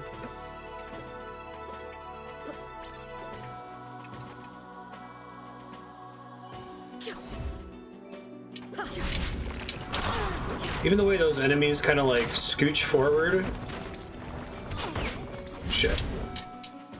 Alright, I need to heal. This is bad. Tactics, I can hear that.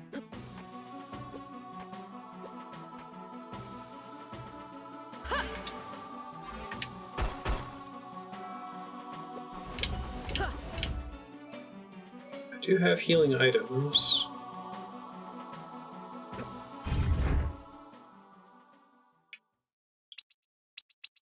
Is there one that's close to a save point? There is.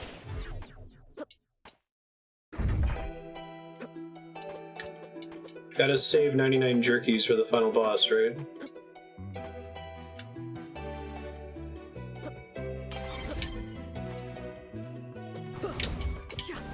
Yeah.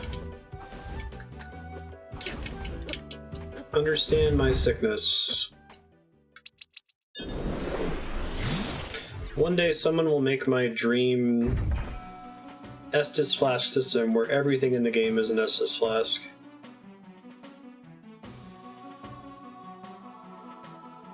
Finding new copies of the item simply lets you get multiple uses before you die or hit a save point. That's so forgiving. Thanks, game. Max Sand up. Nice. I like that Sand is the resource name. That's cool.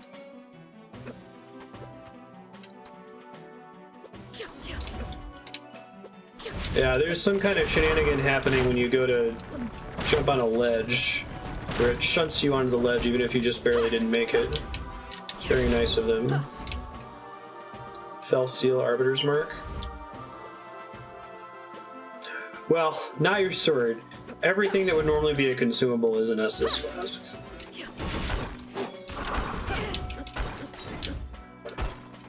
You got me.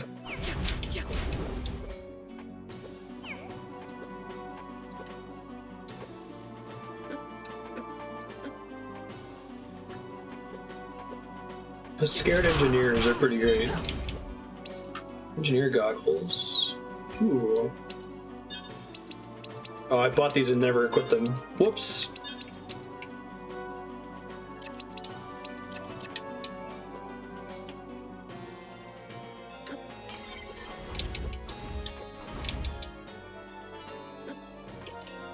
Canonically silly looking.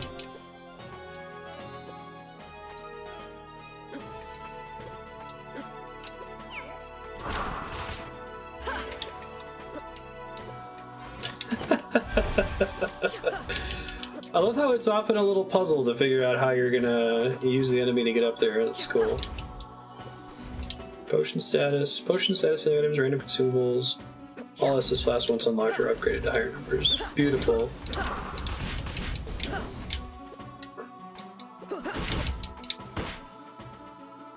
With that little shuffle.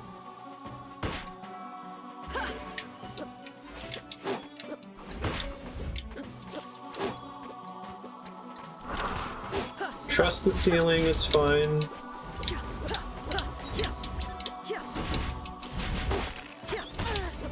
Ow.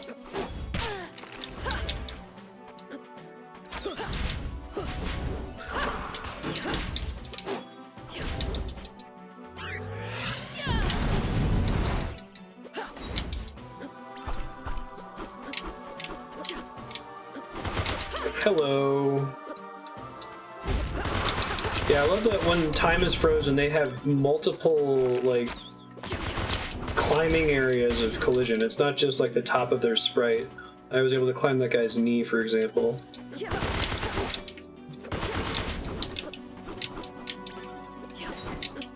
all your attacks are Estus flasks.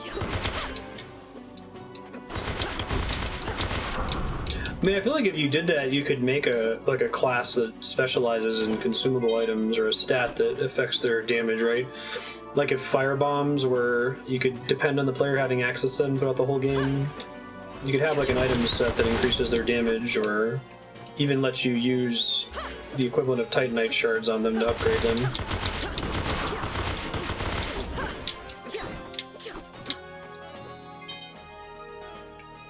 Declaration of Independence. Queen Philia of Latium, declare our world an independent nation, no longer under the purview of Lydian control. We have sent us here as prisoners, but Latium is not your colony to control. We reject your fascist regime, your aura-centric meritocracy. All are equal regardless of strength of aura. All deserve life despite the harshness of it without plasma. Interesting.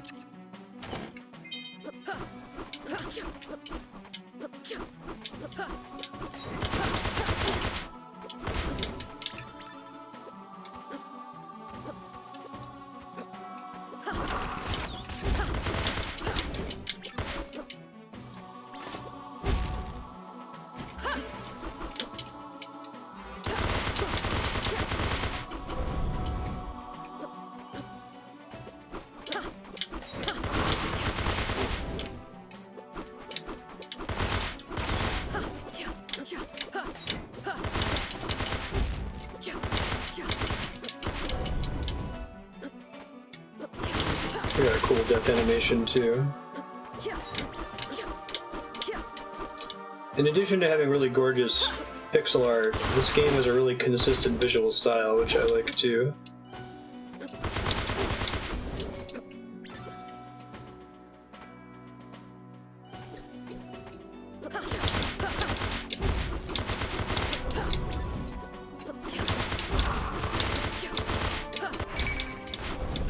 Sweets. No! Propagable, that's the meanest thing you've ever said. How dare you?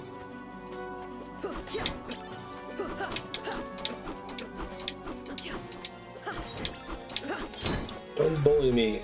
Iron Orb.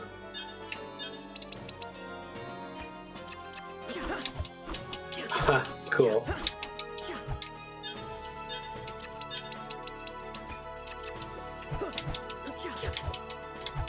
I'll just have to unlock everything. So in this case, this is a similar weapon to the sword on its core animation, but it does a different damage type. It does blunt damage instead of slash damage. That's cool, okay. That's a new way to get some new dimension out of your upgrades. Like Rune Scrape on Metroidvania. Give me a 1700 hour plus Metroidvania, there you go. I usually like these games because they are so short and to the point. Like grinding in a Metroidvania, which I've done, I did it in Bloodstained, is not actually fun or satisfying. Interesting.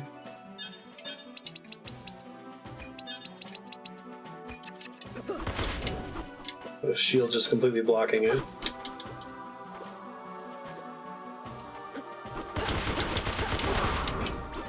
Which video where I kill the same ogre 114 times? It's hard to keep track. There's an entire skill in RuneScape devoted to killing the same X 100 and sometimes. Alright, this song is a little on the nose. I really like this game's soundtrack. I guess any song with a harpsichord would probably do it. And they got the little Kickstarter backer portraits. I love it.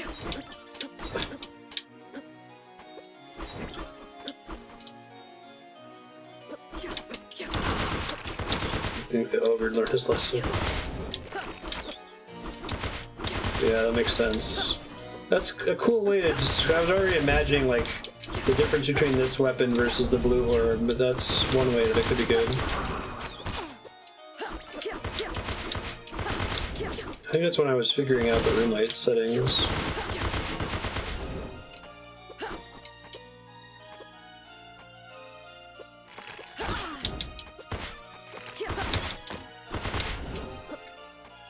I got masks. It's a cool style, though. I totally hear you, Spiky. I still haven't put my video together on like why I think RuneScape is good, but a point I'd call out is that if all you're doing is playing RuneScape, if you're not like playing Animal Crossing at the same time, you're doing it wrong. There's very little content in that game that requires more than like 20% of your attention. It does exist, and generally in the end game, which you don't unlock until you've played it for 2,000 hours, but... Okay, there's a secret there. What's up? Like Dr. Master in this century.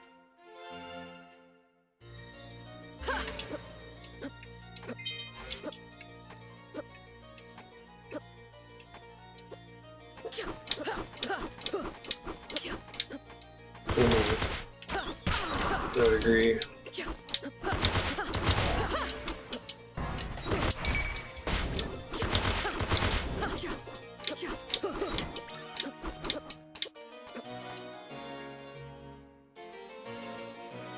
Great.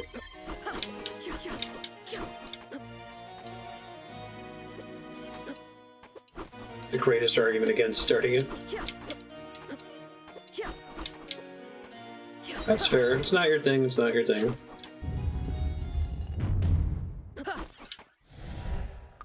Hey, it's the twins. Incubus and Succubus.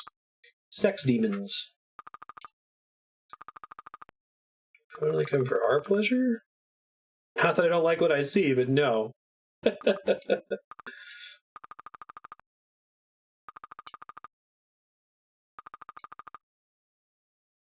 Our protagonist is bi.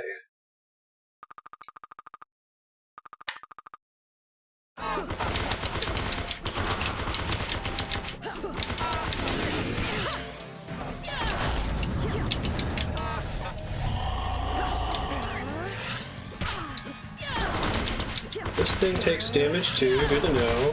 And take chaos damage in here. Shotgun is pretty OP in this fight, it seems like.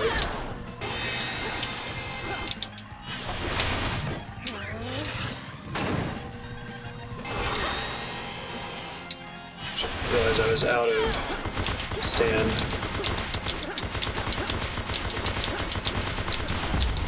They're like I'm little puppets, that's cool.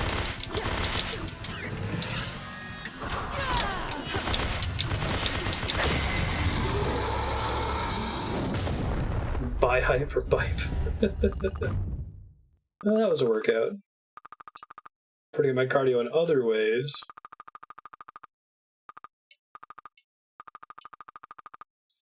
Let's spoil the plot for her, shall we? The Maw of Asmodeus was Elena's idea. Sweet revenge for her dear Ophelia. The armies of our kind were her idea too. Pretty bystanders. Bye, guys. Oh, Lakiemi is the demonym. Cool. Little dragon's talking more. Learning. About the demons, a new power will have taken hold in your time. Oh, that's cool. Are there any permanent missables in this game? Succubus hairpin. Ah, gold hairpin. Nice. Oh, I like the animation for that. Did a little spin in the air. No permanent missables.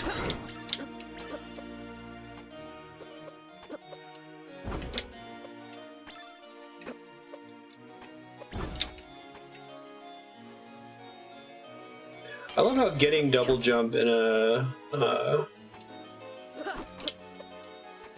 Metroidvania like completely changes, it recontextualizes the entire game up to that point.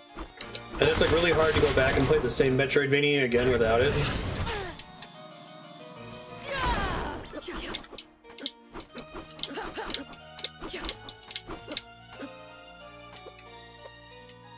Alright, right on.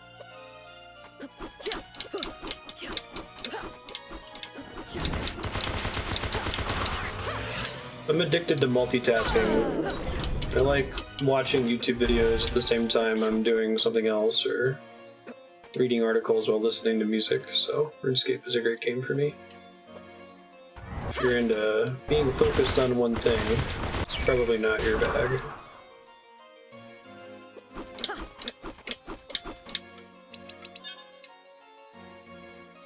Okay, I have not been to the left in this room.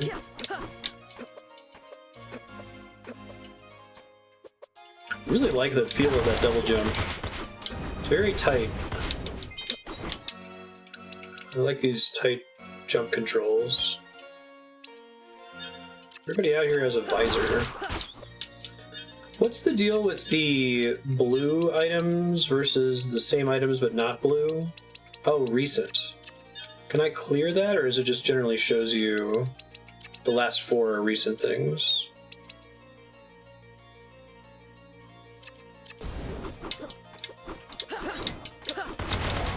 Yeah.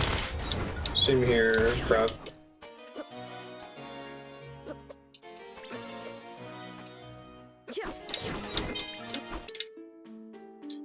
Letter of reference from Alana to the Court of United Validity.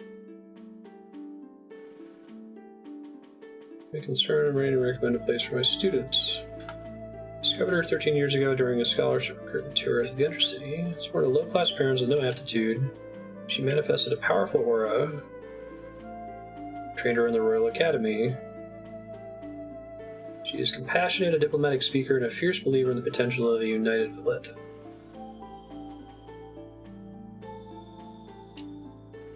Important politician in years to come. Cool.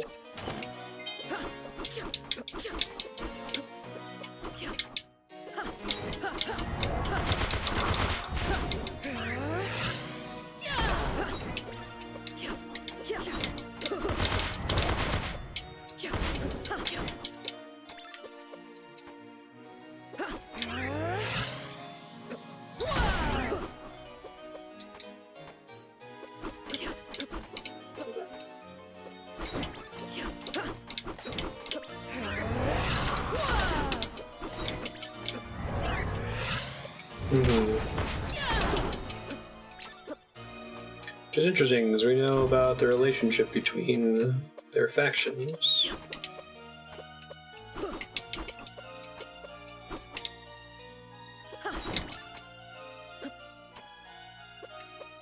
Attention deficit.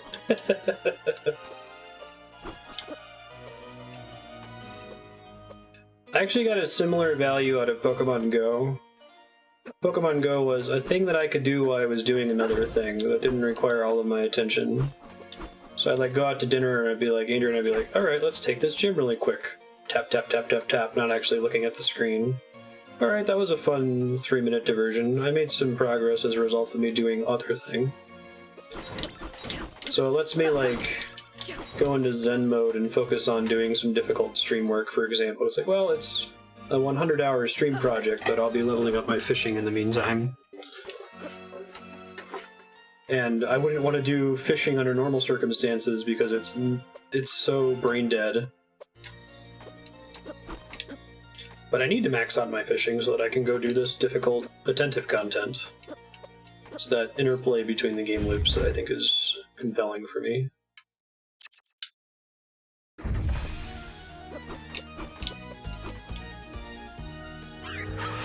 What's up?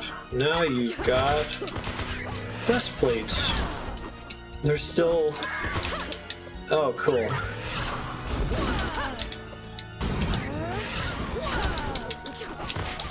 Oh, they both had a silhouette when they died there. That was cool.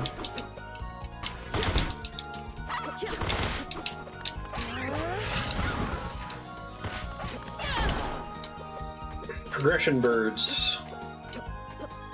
This theme's pretty reminiscent too. If you compare this soundtrack to Bloodstained's soundtrack, I think.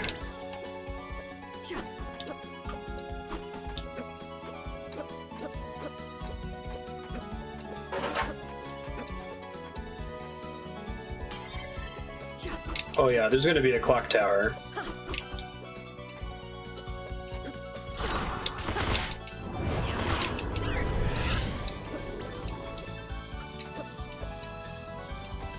Need that guy to get up there.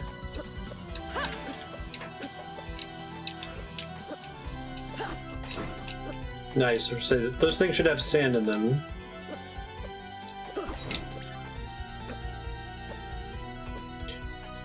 I like that in this case the double jump also kind of acts as a mild convenience upgrade. I'm going to check this out later.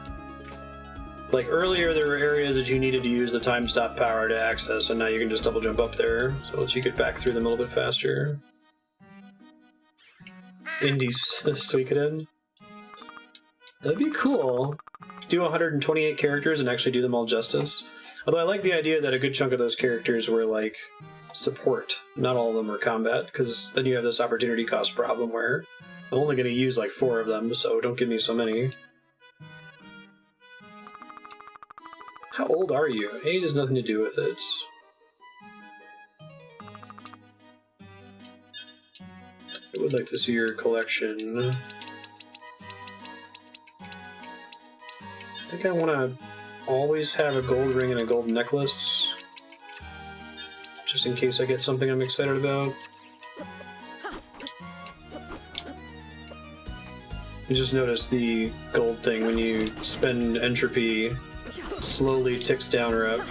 It's cool. Nice, pretty UI polish that I like so well. Filigree tea. Did I just use it by accident? No.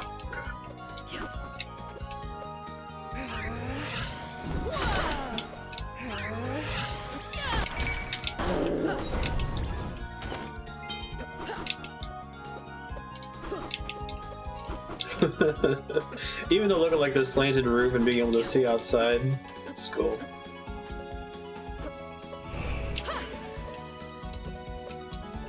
Okay, not getting up there yet, unless if I can move on his projectiles. No. Oh, yes, okay. That's cool. They give you sand in the room, so of course they do.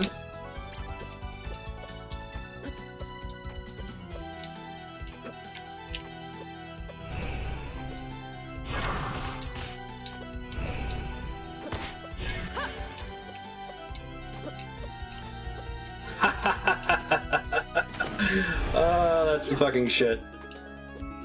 So far, the 2 places I've done sand shenanigans, I've gotten a sand upgrade, which is a nice way to incentivize that.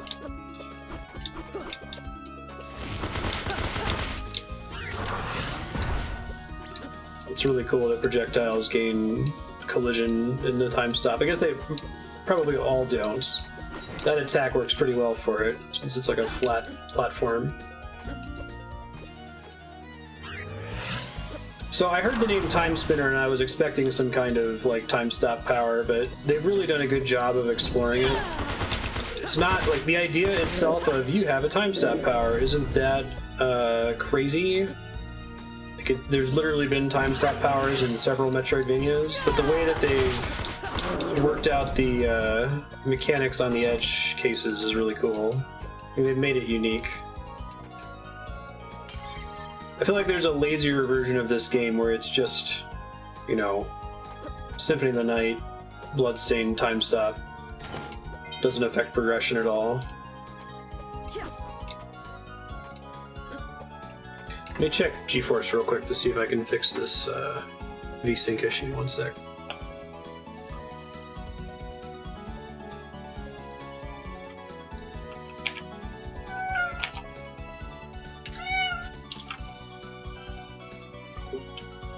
Release highlights. Go away. Go away. Log in. You weren't kidding. Did you always have to log into NVIDIA? Log in with Google, because I don't care. Oh my god. It's gonna ping my phone. You've signed in from an unusual device.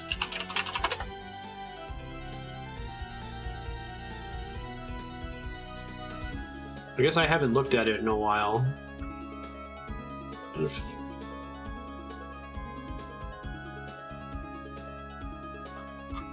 Alright, Timespinner.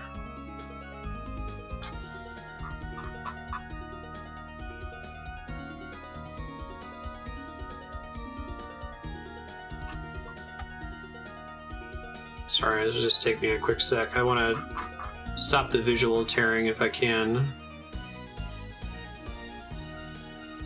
Settings, games.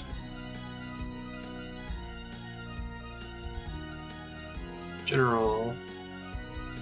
Optimized. No, I don't want amazing photographs of my game. You mean a screenshot?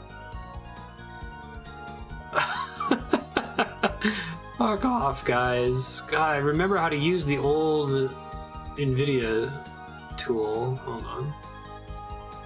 It doesn't look like it supports Timespinner, like, specific settings. It's not showing up even after scanning for it.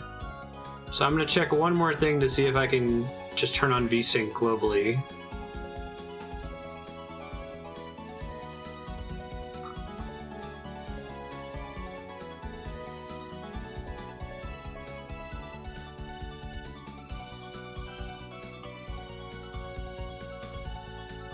Do you really mean to sign in with this mechanical pocket watch?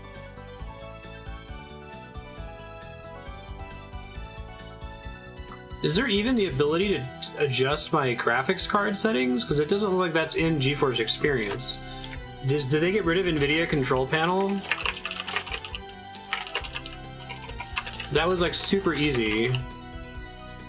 I think they did. Oh god, I'm just gonna have to do it for next session. I don't want to sit on this screen for 10 minutes. I'm gonna look one more place and then I'm probably just gonna have to call it.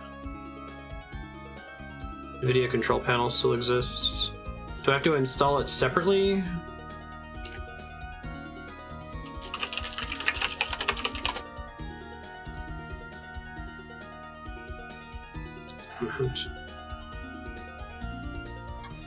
It's not on my machine. It wants me to get it from the Microsoft Store.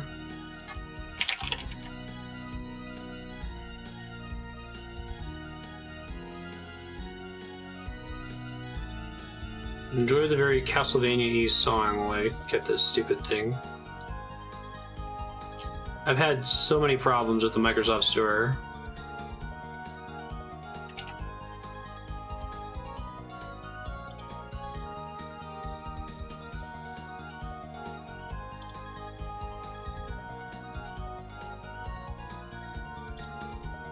I actually don't have it in my toolbar.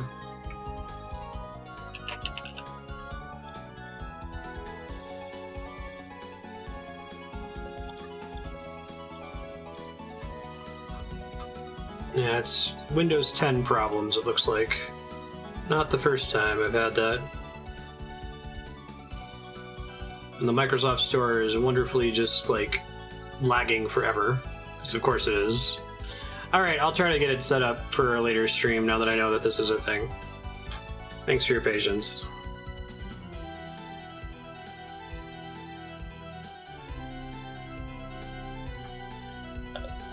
Yeah, I cannot, for weird reasons.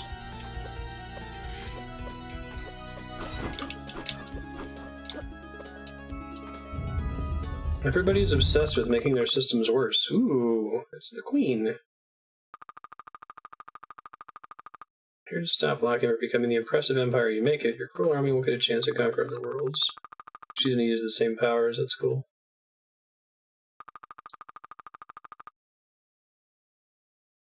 Yeah, it's just in the dead center of the screen. Whenever I scroll up, there's some tearing. It's not a big deal.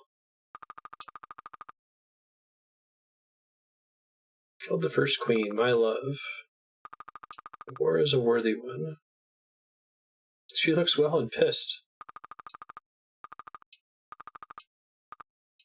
Try to stop me, crap.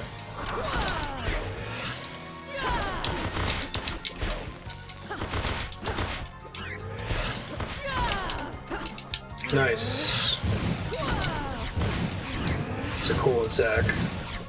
You're gonna have to get an enemy that actually does blue balls, right? We played some Zelda-like game recently that had a blue balls attack. I can't remember what it was.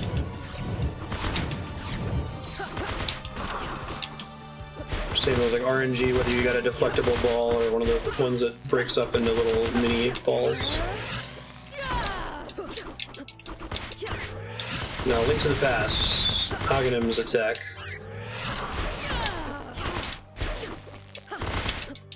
Her lightning attack looks similar to it.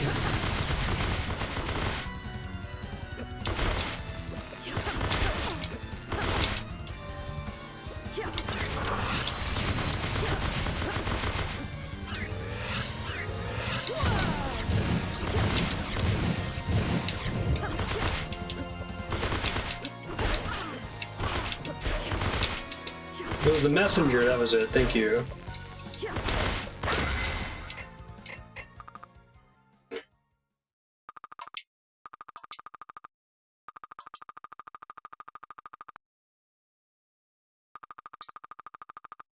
On a path of destroying them all and turning Lakim into a powerful empire. You have to kill me to stop this. You banish the leaders of the demons and I will begin the process of casting the rest out. I don't want a world influenced by them. If I were worse at the game, I'd be able to spend more time playing it. What do I look like to you now? Broken.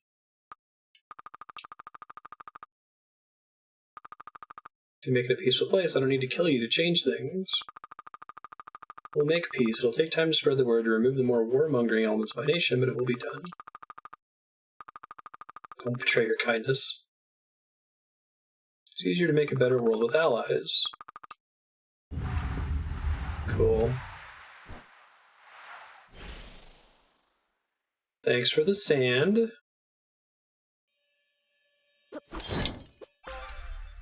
Hard mode. Crystallized plasma electrocutes foes at the cost of aura. Normal feels like a decent difficulty level though. Like I'm tending to get to the end of I'm playing not terribly conservatively in the first half of a boss fight, and then getting my ass kicked, and then playing conservatively in the second half. I guess it depends if it gets like stupid broken the way that games like Symphony of the Night do, where your power set is just so strong that you nuke everything without having to think about it.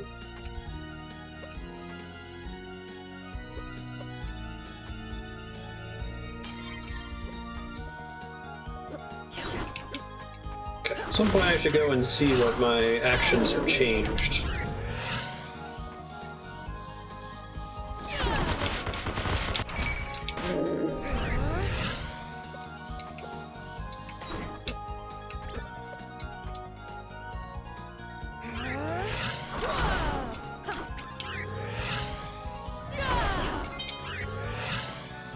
Visor hats.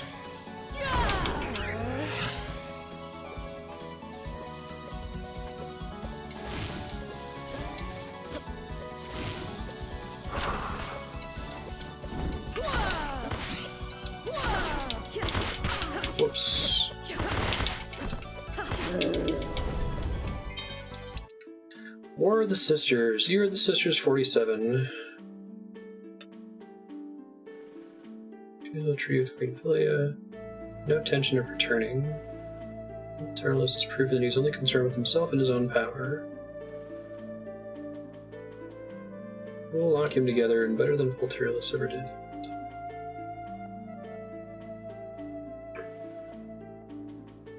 There's no peaceful existence under a fascist, even if he's on another world.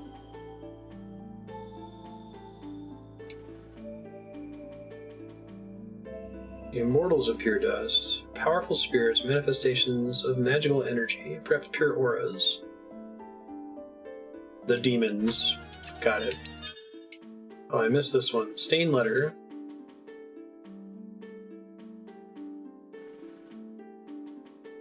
Emperor Truant. I do need XP. You understand, right, ma'am?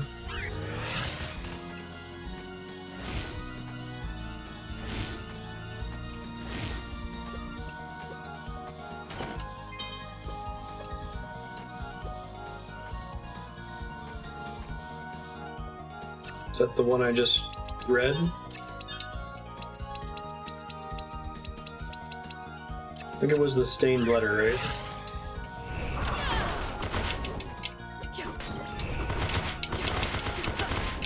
Fortunately, that screen marks whether you've read stuff or not.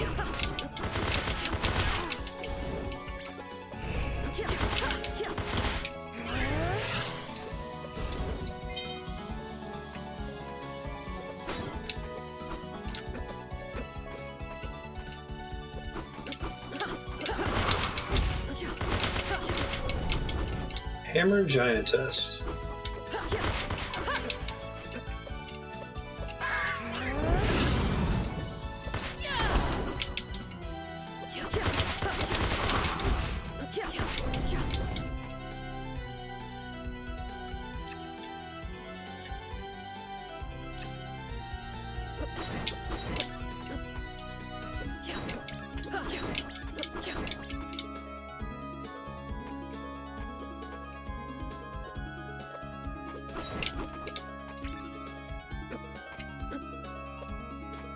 Bypass that entire side of the towers as I saw a cool traversal opportunity.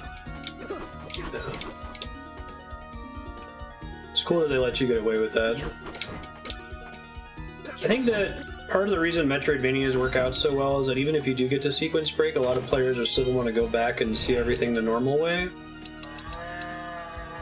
Ooh. Here's his damage too. It's like a vampire cloak.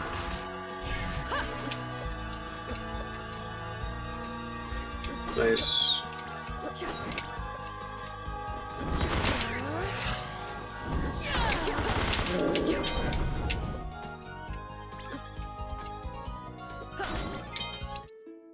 Mission findings. Emperor.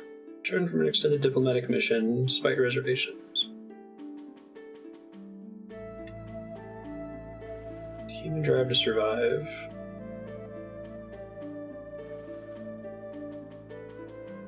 They really sat down and were like, let's make sure that these are like 3 or 4 screens max. Communicate our ideas as efficiently as possible.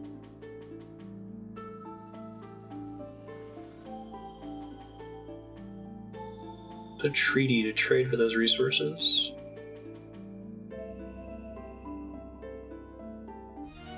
Cool. Yeah, it's very Castlevania-y.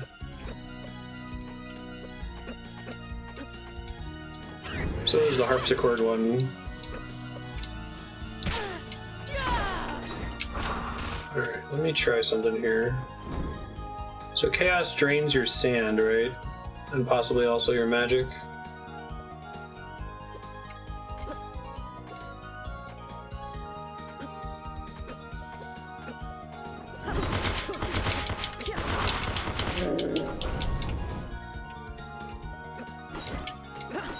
Just sand.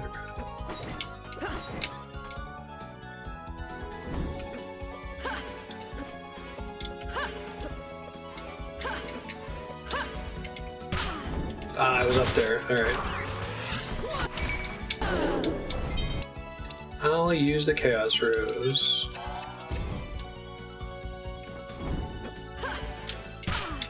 Shit. Oh, I was out of it. That's why. I recovered the status effect, but then didn't refill my meter. Like, why didn't that work that time? Oh, absolutely.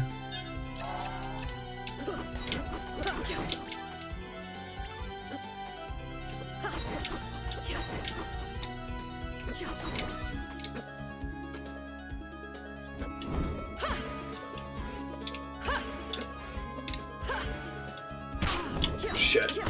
Alright, so I have to make sure I have him high up before I trigger the map. There. I'll farm them a little bit while I wait for this to wear off naturally. I want to make sure I've got plenty of these Chaos Roses in case it comes up in a boss fight later.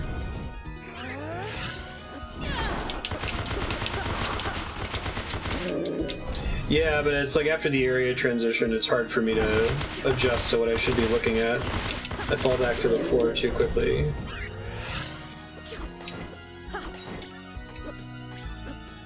Get a little bit closer so I can pay.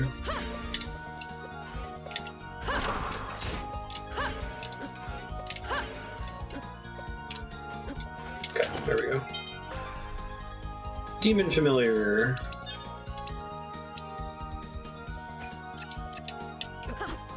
It's cool looking. Looks like a Magicka character. See if this game has familiar puzzles like are in Symphony of the Night. I always enjoyed those. That is a cool secret. This game has really good secrets.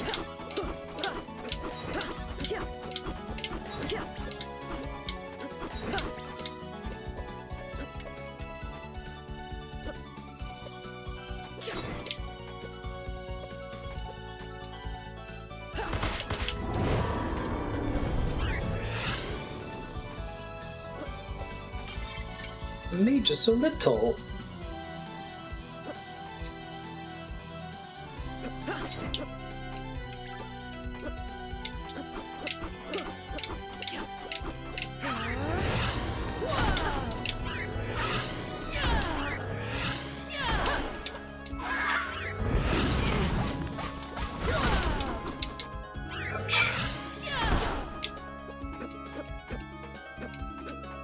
Jumping constantly makes you move faster. It's a fact. Okay, let's see. What does the present look like here? Oh, I guess I haven't been this far into the present.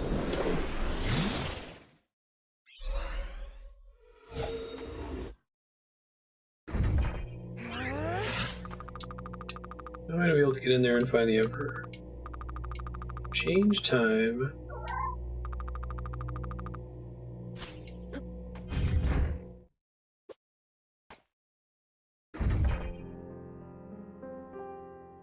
Stuff to do in the library still. Mark this, right? I did.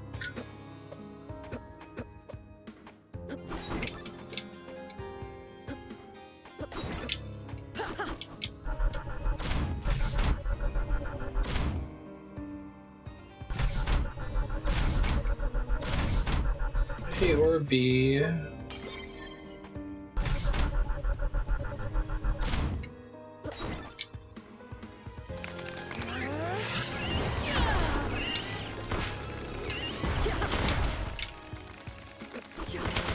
No reason to go this way. I'll just check the library and then see if I can work back and talk to the alchemist. I should find that last chicken leg too for the chef guy.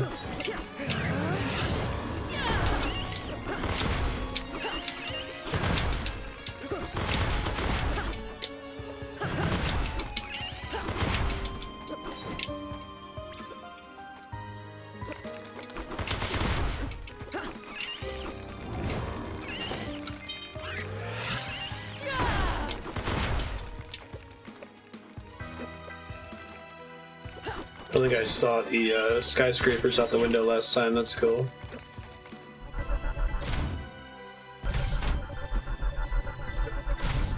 I'm here with a double jump now. I forget what was the dot in this room up here.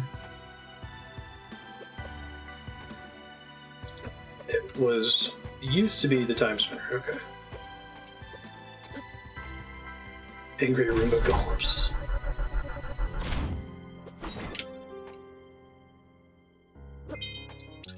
Lore. We move regularly. They've colonized the cities, take our planet's resources into the sky in their ships, but they're mostly peaceful. We can't allow them to find the Timespinner. Been more messengers. 3 now. For once generations would pass without the arrival of a messenger, now we fear more every day. Each time we complete the circle, we hear their story and they hear ours. We welcome them back into the clan, they find new families. The features they reveal are always grim, the grief in their eyes permanent. I like it. Train more messengers now too.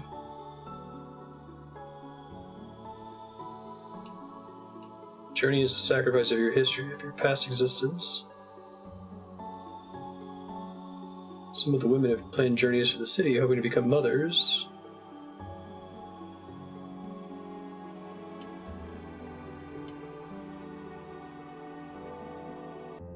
Cool. Max sand up. I guess I just skipped this room earlier. I didn't use this side with the elevator.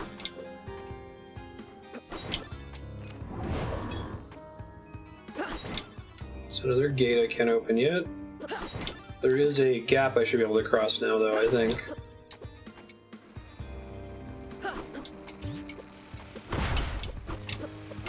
I believe y'all when you say there was some controversy around this game for its progressive ideals, but it's like comical to me. Like, this game hurts your feelings? The upper room above the save room. Here?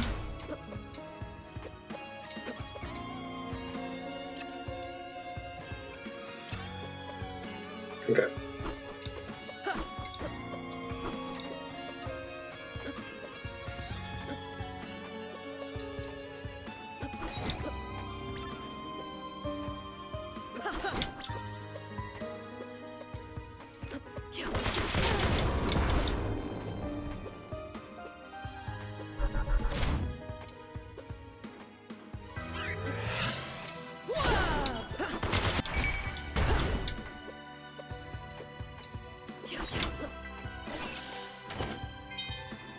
Hey, gold ring, thank you.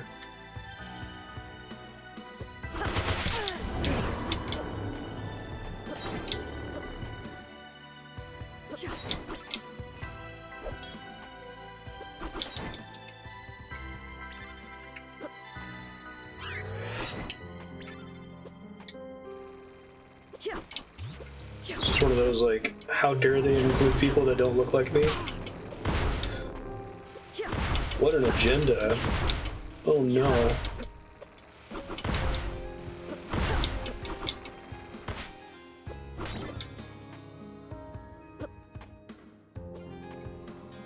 feel like you could just play the game as a really solid mechanical Metroidvania and ignore the story if you wanted to, too. So you really have to go out of your way to be upset by this.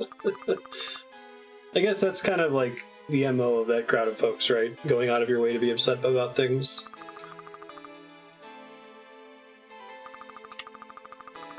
I love meeting other people who take an active interest in history. Is there a time period you're most interested in? It's a Great War 1,000 years ago. Do you have anything about that? I do like this concept of getting books from the future to bring back to the alchemist. She kind of rolls with the fact that you're a time traveler real fast, which I appreciate. You don't just like spend an hour time travel?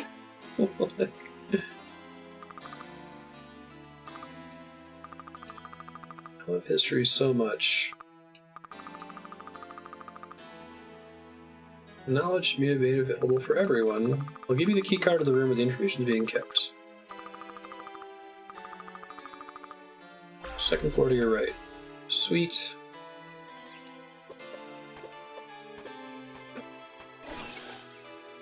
I think that was the only one I had. Lakia's bitter rival was ruled by a mad despot who wished to control Lakia's resources.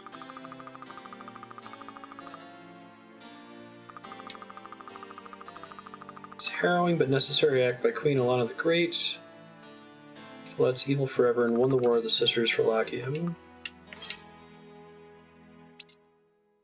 That's what I just read, right? Okay. Lake Desolation. Oh. Could have gotten the map earlier. Show some secret rooms, I guess. There's a moon orbiting the gas giant planet of Corindar. Plasma sphere.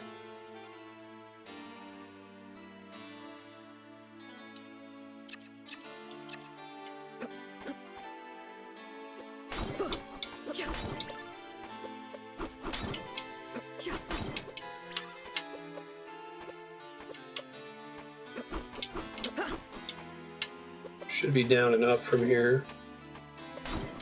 Like that lore. Come to worship the Eternal Mother. Yeah, I got a thing in my D&D setting where the source of magic is a storm on the gas giant the moon is orbiting. I like the plasma sphere is a neater idea. They're like breathing it and it gives them magic.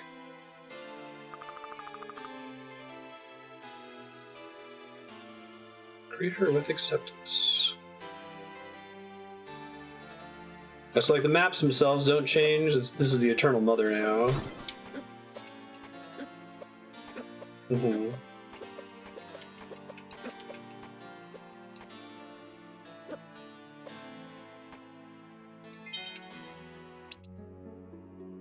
I've met traders before, but I've never seen so many people and goods in one place. The city marketplace.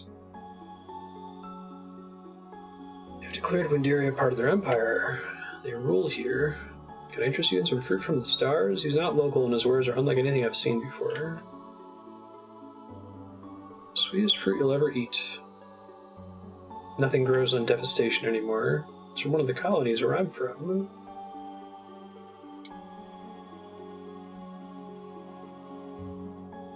Sorry, officers. I meant no disrespect to the homeworld. Now let us hear you call Lachiem that name again.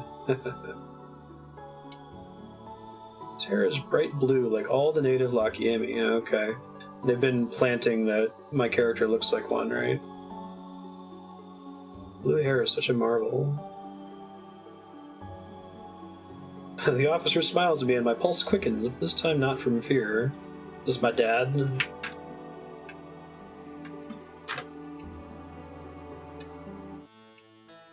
Nice.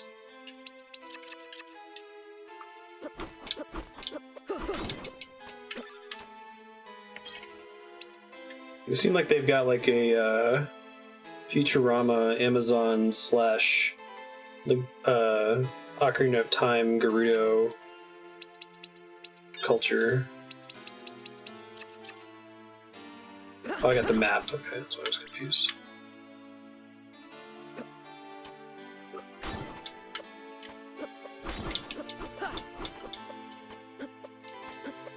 Yeah, the fruit they took from a colonized world is a Lachiemi. Uh-huh.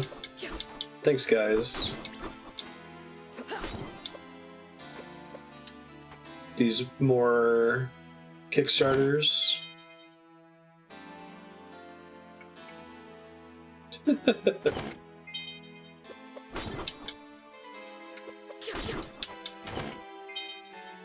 of like the flavor that these Kickstarter rooms add to these games.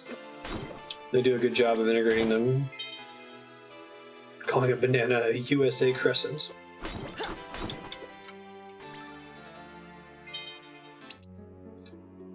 Stay in the city for several days. For all our history, we've been a restless people.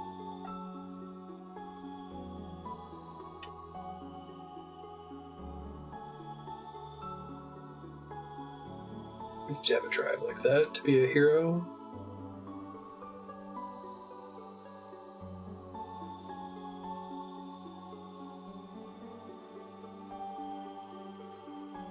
If you have such a drive to explore, why are you still in our world? There's a lot to see here. Our systems aren't always perfect. We put a lot of focus on resources and power. There's much to be done, wisdom to study, allies to find.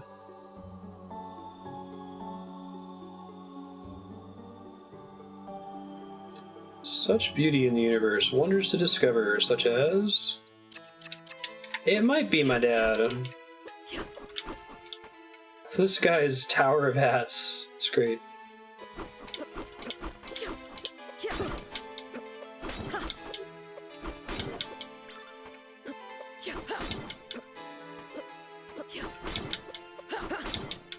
It's like calling a coconut a Texas milk rock.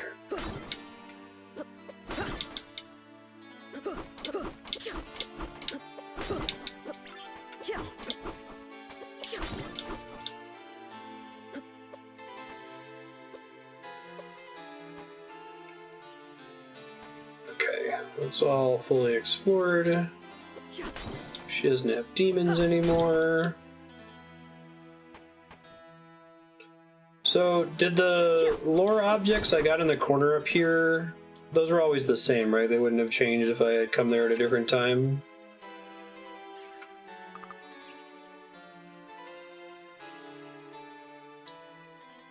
Let's see. The one for the quest for the alchemist. Changes as you progress. That's cool. Does it change existing entries that I already have? Or do I get different ones if I come back at different times? I guess that's a missable, if that's how it works. I think it was here. Other journal entries are missable. No!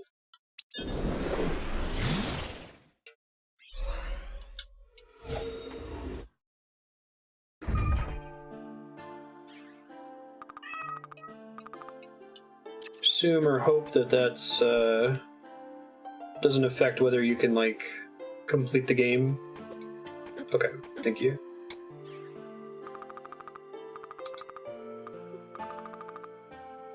Helena destroys it. The whole planet. Nothing left. It's gone. Can't you do something? It's ruled by a mad dictator. It had to be stopped. Just lied about everything?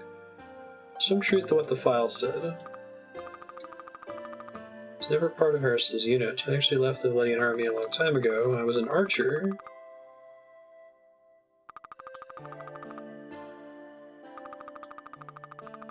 The Emperor is not a kind man, nor is the empire he's building.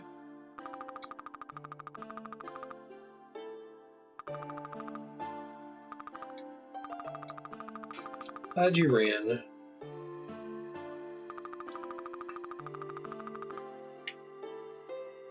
Chased my clan for generations. In my time, they killed my family and my friends. I can't just forgive that. Uh-oh.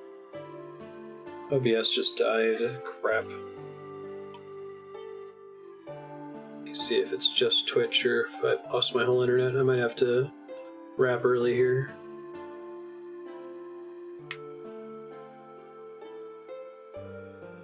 No, it's everything. Son of a bitch. Alright, that's a lame point to end the episode, but I think by the time it comes back, there'll only be about 30 minutes left in the scheduled stream. So, really enjoying Timespinner. Thanks to the folks who got it on the sheet and helped to vote for it. It is extremely my shit. We'll continue, and next session I'm going to go long, because I just want to play a lot of this game. I'll see ya.